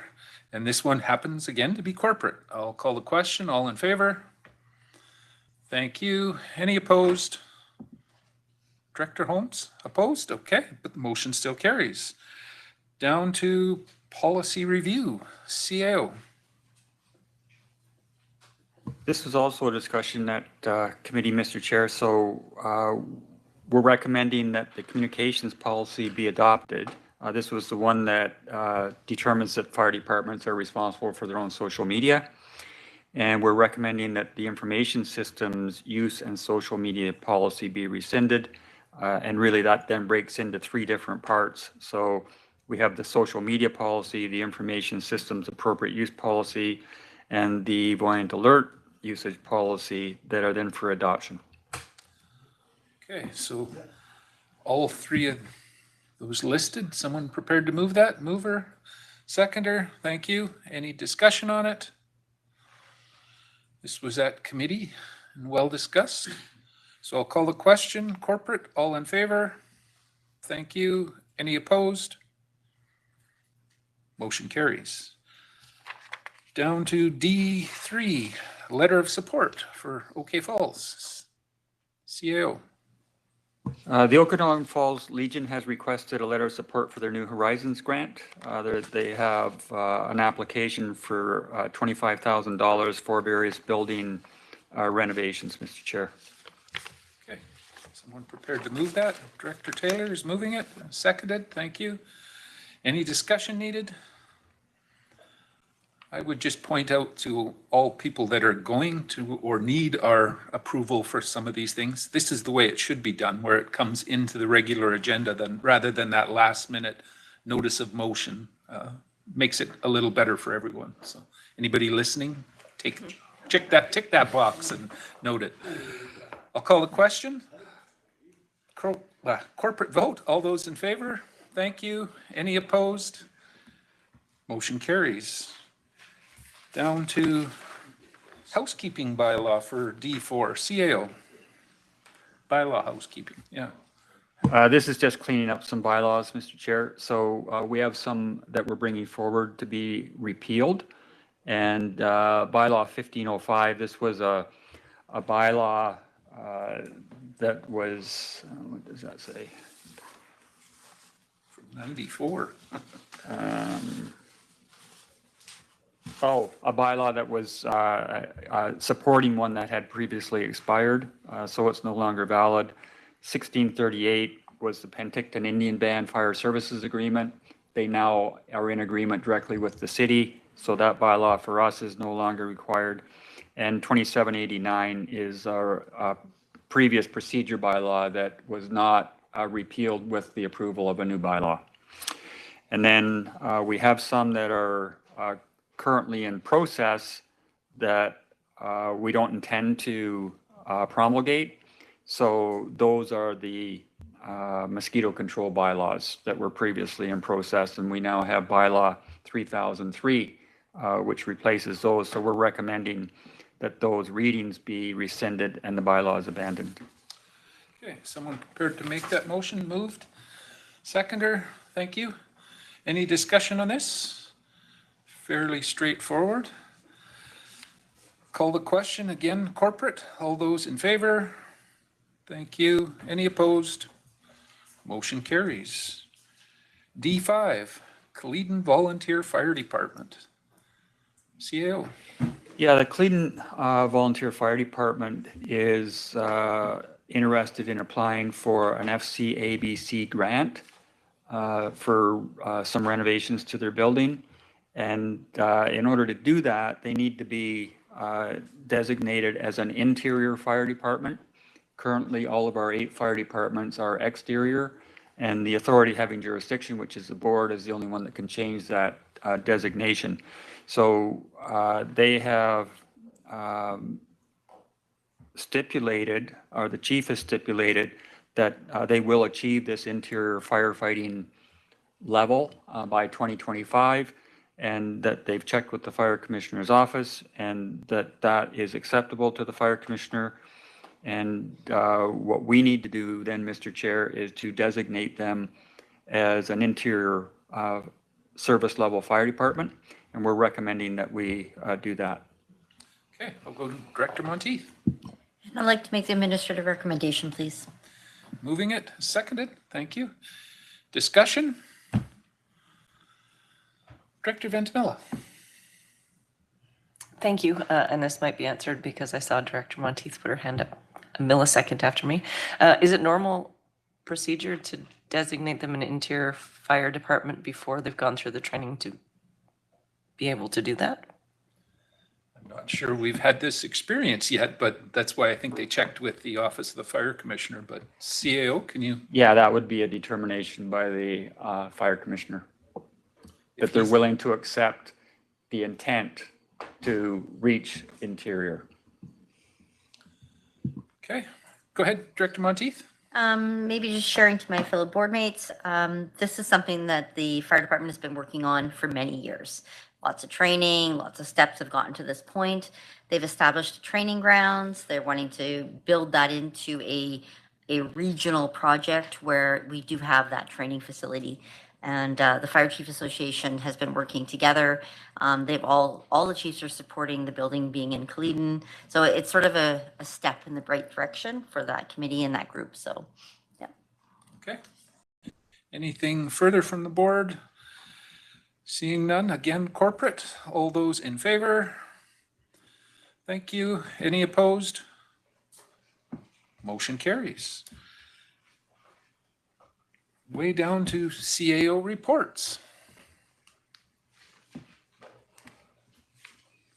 Go ahead, CAO. Just a note, so you should have received now your, a note from Legislative Services identifying the meetings that have been approved for UBCM and the dates and times on those. So just on that, Mr. Chair, if there is any briefing notes that are required, they're going to be in the package that Legislative Services is preparing now. That would go with the members that are attending UBCM. And just notification that it's not my intent to attend this year. Just with the issues that are going forward to the ministers, the members are much more qualified to present those than I would be. So I don't see a value to going myself. But certainly if anybody required that, I'd be happy to consider it. The only other thing, just on some of the existing states of local emergencies and evacuation orders and alerts that we have outstanding now, Mr. Chair, we have 13 properties on the Crater Lake fire that are still under order. And the issue being there that the road was compromised, Ashnola Road was compromised. There was just that one egress and access. So the order is still on there. Our building inspection department is out today doing rapid damage assessments. And we should know when they get back whether, and once we notified the properties that have been damaged in that fire, that then we understand the Ministry of Transportation may be prepared to open the road, and the recommendation from the BC Wildfire would be to rescind the order. So we're hoping to have those residents back in shortly. Now, Lower Similkameen Indian Band also has some properties that are implicated by that fire as well. And I understand they're in discussion with the Ministry of Transportation and with BC Wildfire about their involvement in those decisions. So the intent, though, is for us to rescind our order later today. Highway 97, we have 4 properties on alert due to the slide by North Beach. And everybody is aware now that there should be alternating traffic opened on September 16th. And there will be a geotechnical report completed by Thurber prior to that date. And the Ministry of Transportation is conducting the geotechnical information on the road and the slope above. We have an EAF approved to enlarge the scope of that study to consider the properties below the road. And what we can make our determination on what we're prepared to do once we get that information. So those properties will stay on alert for the time being. Okay, thank you for that. Just one question in regards to the meetings, ministers' meetings. I think there was an email that came out from at least Rolly Russell, our MLA, asking for us to invite them specifically to those. Is that something you can do, like to both Dan and Rolly, so they get those personal invites rather than us as directors individually sending them out? So we could do that. We'll put them directly into their calendars, working with their assistants. Perfect. And they've received all of the information on the meetings to date as well. And UBCM knows both are potentially attending each meeting. So we're Wonderful. covered. Thank you very much. Anything else?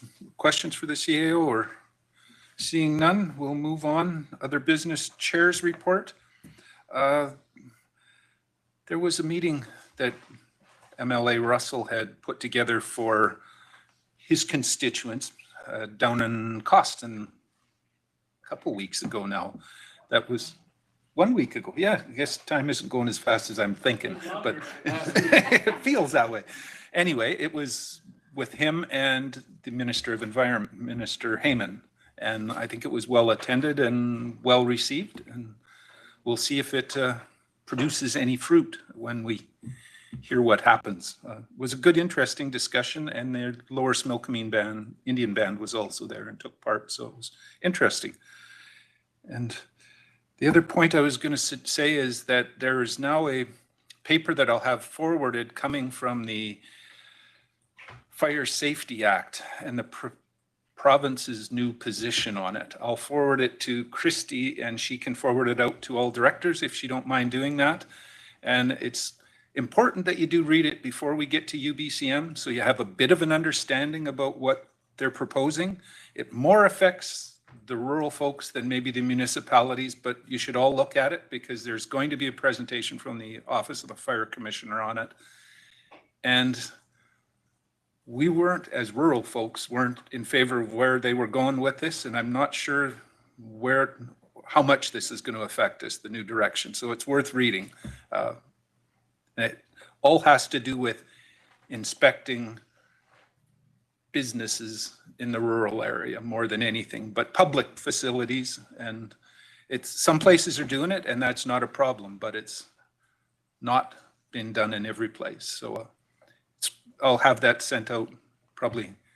I'll give it if I get home in time, I'll send it to her and she can send it out today or tomorrow. So thank you on that. Director's motions. We have one that's on here already. I'll go to Director Roberts. Maybe a little explanation of what you're trying to accomplish here. And Thank you to the chair. So I've been involved in many different organizations, whether or not I was a leader or at a lesser role or whether or not I was administrating it. And much of the things that we did to help facilitate esprit de corps was to regularly have leadership meet with and organize a party for staff. And one of the things I was wondering in regards to a connection between the board itself with the people that work here at the regional district to be able to put on an annual, which again, just so you know, I know it's happened and happens in other districts, that we provide an opportunity where the staff don't have to work. They can just turn up, eat, fellowship with the board members. And I would also throw in there that, it'd be something that I think that we would move throughout the region, different opportunities for different staff in regards to travel times, but also for everybody to kind of see our region as a whole. And it's something that could be quite similarly done if anybody went to Siliga. I've put these things on before. I've also ran a food services where I've fed up to 200 people with 4 of us, so I know it's possible. You get a couple food vehicle vans, and you create a voucher system so everybody has a chance. And then if people bring additional family, they can purchase it themselves with cash. But other than that, it provides an opportunity that nobody's doing the cooking. It's put in a neutral area that, for instance, if it's not on regional district property and it's in some of the other locations, we might be able to have a wobbly pop truck for people to pay their own.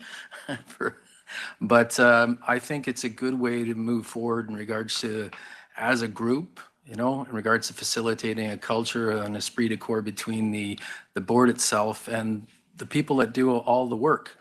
And so anyways, that's what's behind my emotion. okay, and this is just the notice of motion? This is, well, or would you prefer?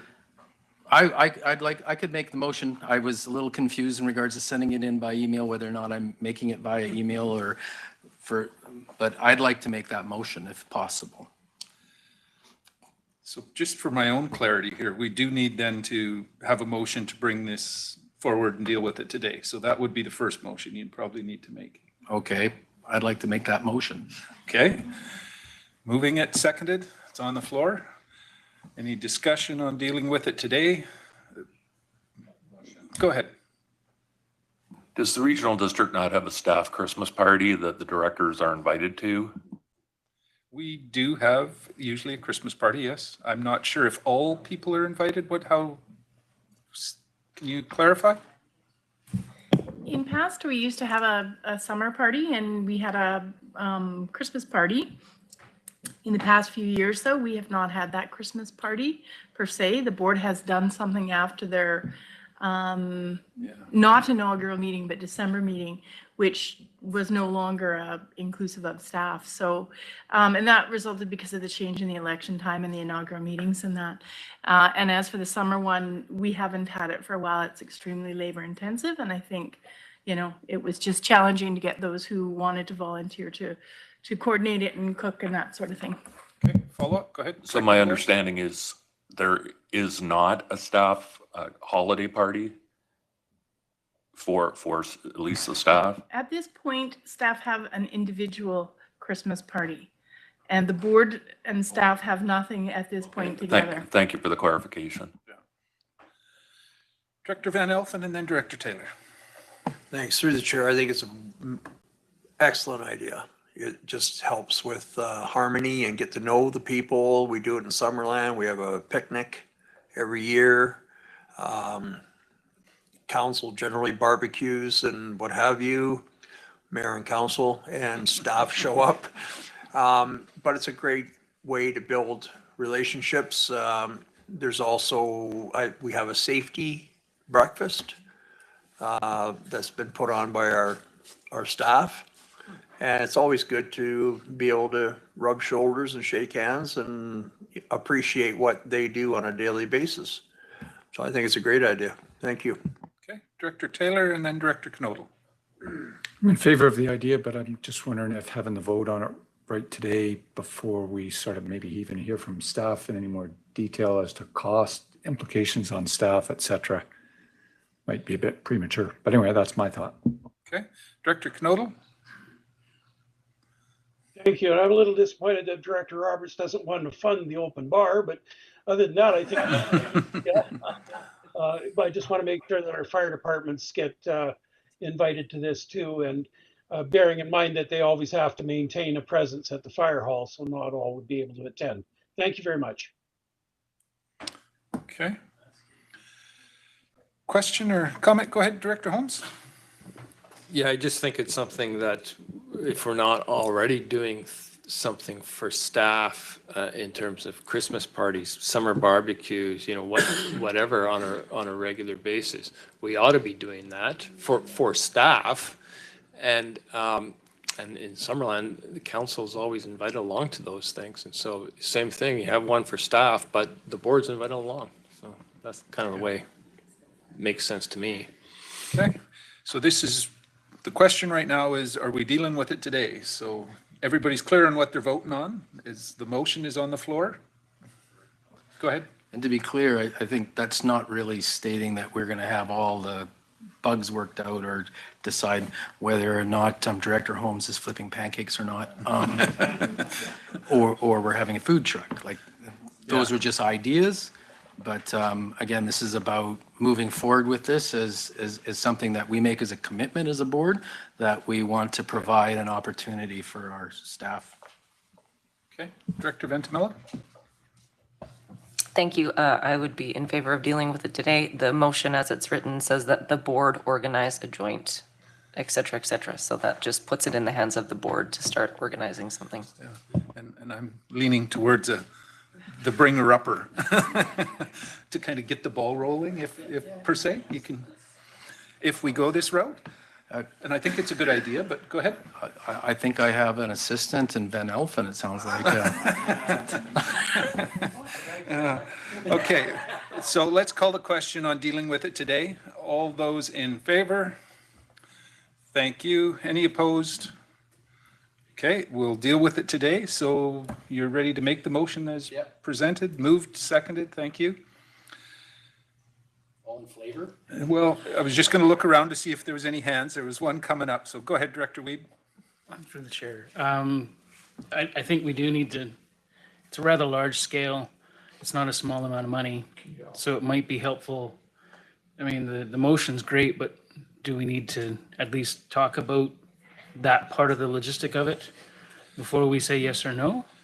I suspect what we should probably do is let whoever's going to run with it for a little bit, get some ideas, bring them back to the board, and we'll either say yay or nay. Table it. Or table it, yeah. I prefer the yay or the nay. Just kidding. Director McCardoff? Can I add one thing? I mean, we've saved ourselves a ton of money today by not providing lunch because this meeting was supposed to be over at 1. Yeah, Could I'm we, hungry. could we start with that amount? There's a start. Okay. In all seriousness here, though, let's call the question on this one. Corporate, all those in favor? Thank you. Any opposed? Director Miller and Bush? Still the motion carries. Any other board directors' motions? Go ahead, Director Fedrigo. Thank you. So grant time. CBC has an opening in their building economic development capacity funding, which closes, I believe, about mid to end of October. I thought I'd put out discussion whether to look at something regionally or sub-regionally to do collaboratively, and if not, I will be applying for just Area E. So then I will be looking for support. So we don't need to deal with this today. Just a notice of motion. Yeah, beginning of Okay. October, just kind of think about it. And then I'll bring forward more of a solid plan on that. But if nobody wants to join me, I will be applying for Area E. Okay. Any other directors' motions? Go ahead, Director Conans. I was actually thinking someone else was going to bring this forward, but since they aren't, I will, it can be for the next meeting, but I mean, it's the obvious, the very obvious, but due to the devastation in the South Okanagan economy, due to multiple fires, floods, accidents, and now landslide, after multiple landslides, including the current one, that the RDOS board sends a letter to the appropriate level of government, whatever that is. I know that the feds are somehow involved up in the 201 also, or provincially, for a permanent alternative road, to Highway 97 from the South Okanagan to Kelowna. I think that this is a huge thing that has happened to all of us. And I have to say that after being on the board for years before and then coming back, there's some things, sometimes we look for things to have, that we have in common, that we can work together on. Well, this is something that has affected all of us really quite a lot. And I personally have driven both roads, the 201 and the Trout Creek Road. And it's just not sustainable. And I think we need to come together as a board with a letter. So that can come, I'm sure, to the next meeting. Okay, so it's a notice of motion on that. So give it some thought. Any other director's motions or Director Van Elfen? Thank you. Through the chair to Director Konas, I think he forgot locusts also. Okay, seeing no other director's motions, board members' verbal updates, anything to report from your communities? Oh, what? Go ahead. Could we deal with that motion now? We With can. UBCM coming up, the timing is now to get a letter like that. If you want to deal with it now, it That just would be great. requires that motion to deal with it today. Someone moving it and seconded? Okay. Call the question. All in favor? Thank you. Any opposed? Motion carries. So the motion is to write a letter? Yeah, and I'm sure Christy can help us craft the perfect We'll get that part dealt with. statement, Just- yes. It's a letter to the appropriate ministry. ministry level of government, that that they build, install, or a permanent road, or well graded, a permanent road from the South Okanagan to Kelowna, and vice versa. Do you have that, Ms. Molden? Okay. Any An alternative discussion on route, that? yes. It's moved and seconded, so. Director Coyne, sorry, go ahead. I mean, I support this. I just want to caution everybody in the Okanagan as to what it means to have a secondary road that goes around your community. Penticton might fare well, okay, and so will Kelowna, but if you're Summerland or Peachland, you may not fare as well as the rest. In the 1980s, you'll remember a great big highway got put in and called the Coquihalla, and we went from the first stop over the mountains to a ghost town overnight. And there is a real challenge there if you're worried about economics, what that will look like long term. So as you lobby for this and you fight for this, remember the lessons from the past as you move forward, because a bypass can kill your community. Yeah, Director Holmes. Well, Summerland never fares as well as the rest, so no change there. So I don't think we're talking about a new bypass. I think correct me if I'm mistaken, Director Conas. I think the thinking is what we need is a direct year-round link to Highway 33 to provide an alternate route up and down the valley. We don't need, it's not about talking about replacing Highway 97. We still need Highway 97, but we need another way, an alternate route to get up and down the valley. So we're not dependent on this one corridor, where if there's something blocking that corridor, whether it's a fire or a lance or whatever, we're all hooped. You know, that's I think is what the idea is. Yeah. Okay. Go ahead, Director Conan. I want to say again that I went on that a few days ago on that Trout Creek, which they're calling as an alternate route.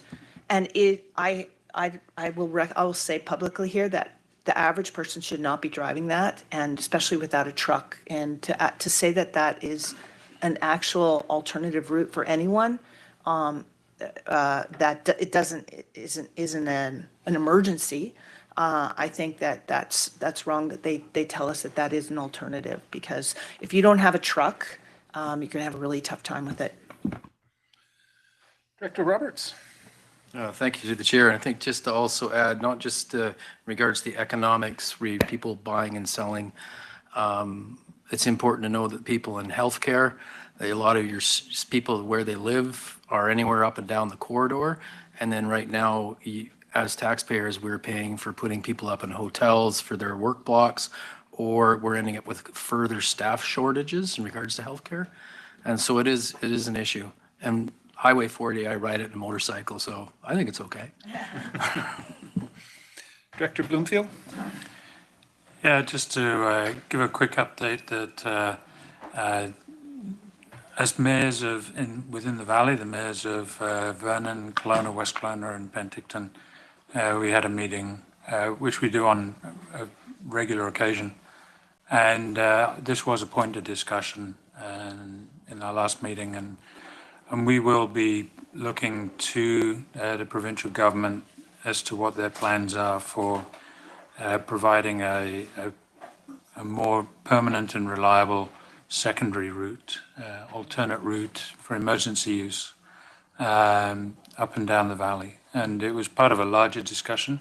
There's also, I think Director Holmes has put forward a letter to all of the mayors up and down the valley with a similar theme. So I think these letters will be hitting the provincial government fairly soon, and it's timely to have it just before UBCM. So I'll be in favour of this motion.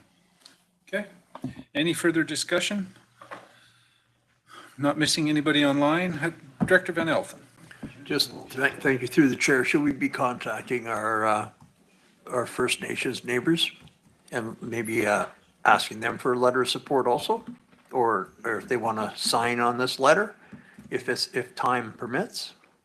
I think we should get ours out, but definitely let them know that this is something we're doing. If they want to join in, by all means. And just on the topic of healthcare, there's tons of people, like we have, oh gosh, I can't remember the organization, but they drive people to the cancer clinic daily for radiation and chemo treatments. And this is appalling, absolutely appalling that we don't have a better alternative route for those folks to get their health care. It's one of those downfalls of centralization. If it's shut off, you're without. Okay, we'll move on here. Call the question. All those in favor? Thank you. Any opposed? Motion carries. Now to verbal updates. Anything from your community you want to make the board aware of? Start with Director Ventimilla. On that note of closed routes, and in addition to fires and floods and all of those sorts of things, our tourism season was cut a little bit short here this year, as everybody knows. So I would like to invite you all to the Festival of the Grape, happening for April 24th or 25th year this year, 2 weeks and a bit. So the Sunday after we come back from UBCM, it's a weekend festival. So there's events Friday, Saturday, and Sunday's the Festival of the Grape. They're dealing with what we're all dealing with, calls from Kelowna. How do I get down? How, I was going to buy tickets, but now I can't come. It's those sorts of things. So it was already a struggle for many of the tourism related businesses who will be present, wineries and artisans and food vendors and all of those sorts of things. It's a great day. It's affordable. It's not far. It's family friendly. 18 and under. Don't pay an entrance fee. Please come. We'll all be there. The 24th. It's a Sunday after UBCM. That weekend. Director Monteith. I just want to tag on to that. They're looking for volunteers. So it's a great way to get in for free and give back to the community. Start with Director Holmes and then Director Bloomfield. So it's a busy month in Summerland as well with events, and you don't even have to cross the rock slide to come up. So this Saturday is our fall fair. It's been a very long-standing event in the community for all you agricultural types. The following Saturday, September 16th, the Summerland Research Center is having an open house. So if you ever wondered what goes on in that mysterious building up on the hill, here's your chance to find out what the feds do there. And the week of September 18th, all that week is the Riga Arts Festival. So that's a great arts festival. And so those are 3 things that are coming up in Summerland. Director Bloomfield and then Director Taylor. I just want to let everyone know that the Minister of Tourism she was in town, gosh, it must be 10 days ago now or so, and doing a meeting, well, I wouldn't say meet and greet, but a meet and take all the flack from the tourism industry. And there were representatives from the tourism industry from everywhere in the south, including several people from Osoyoos and Oliver. And so, yeah, I don't know if the invitations went out broadly, but certainly there was a lot of consultation done with the tourism industry in Penticton recently, and upcoming events. We have a council meeting on Tuesday, which is far more entertaining than anything else that's happening in the South Okanagan. So if you want to come to the Penticton Council meeting on Tuesday and take a look and see how we operate, it's very, very well spent time. Thank you. Thanks. Thanks for the invite. Director Taylor. Yeah, we've got lettuce. So we're actually planting lettuce in our 50,000 square foot, one of the largest indoor lettuce farms in Western Canada. So that's finally getting going. To give you an idea of the housing crunch, the operators had to purchase our one existing motel for temporary housing for staff because there's nothing to rent. Okay, so yeah, we need houses too. And yeah, that could be an opportunity or whatever. But anyway, that's what's happening. I had a meeting with the new Jeff Wiseman. I never met him, so it was a good good session. I think we can have a productive relationship. Really appreciated CAO Newell's suggestion that I dragged Andrew Reeder around. Useful. I think we got some ideas. Hopefully, some of them will come to fruition. Okay, good news. Director Graham. Yes, thank you, Chair. So Saturday is the Penticton Fire Department's second annual dodgeball tournament. They do a complimentary breakfast and lunch. There's a beverage gardens. Last year, I think we raised just under 16,000 for its first year. This year, double sellout, so a lot more teams. So come on down and support such a great cause. As well, we have the Penticton Jazz Festival starting up this weekend, so make sure you get out there and support that. Thank you. Great. Director Miller. Just for the sake of dragging the meeting longer, also it's Dragon Boat Weekend at Skaha Park, so lots of teams in on Saturday and Sunday. Sunday is the breast cancer memorial races, as well as the carnation ceremony about 11:30. Brian Adams is performing Monday at the SOEC later this month. Bonnie Raitt. And a piece of trivia, they once recorded a duet together called Rock Steady, which hit number 51 on the pop charts. Wow, lots going on. Director Weeb. Not trying to make the meeting go longer, but we have the Canada's only Hot Pepper Festival in Caramias. Similkameen Sizzle, September 23rd, 10 a.m. till 10 p.m. I think they've got some entertainment and things in the evening, so it's a little bit longer day, but that's the 23rd of September. So you go to the Sizzle, get a hot mouth, and go to the wine festival and cool her down. We'll take it. Yeah, right. Anybody else have anything to report from their municipalities or areas? Director Bush? On Sunday the 24th, I will be judging pies. Oh, tasting pies. Judging them. That was a good job last year. Sounds interesting. Okay. Seeing no other hands, I'm not missing anybody on the screen. Oh, Director Coyne, go ahead.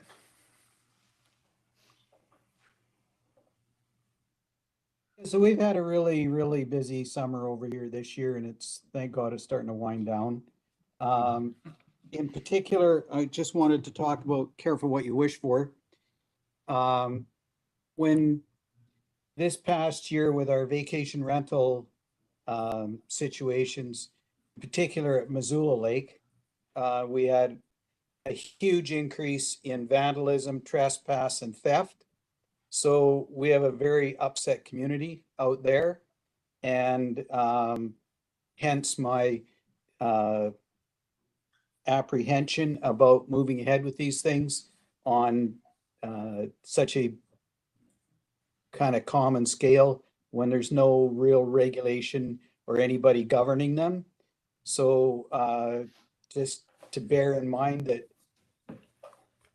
sometimes these little ventures are great for one person, but they're sure as heck not for good for very remote communities like we have out here. So anyways, it's time for me to go and look after my little grandson. So I'm going to bid you all goodbye. All right. Thanks, Director Coyne. I'm assuming that was a wave, Director Knodel, and not a hand up. Okay.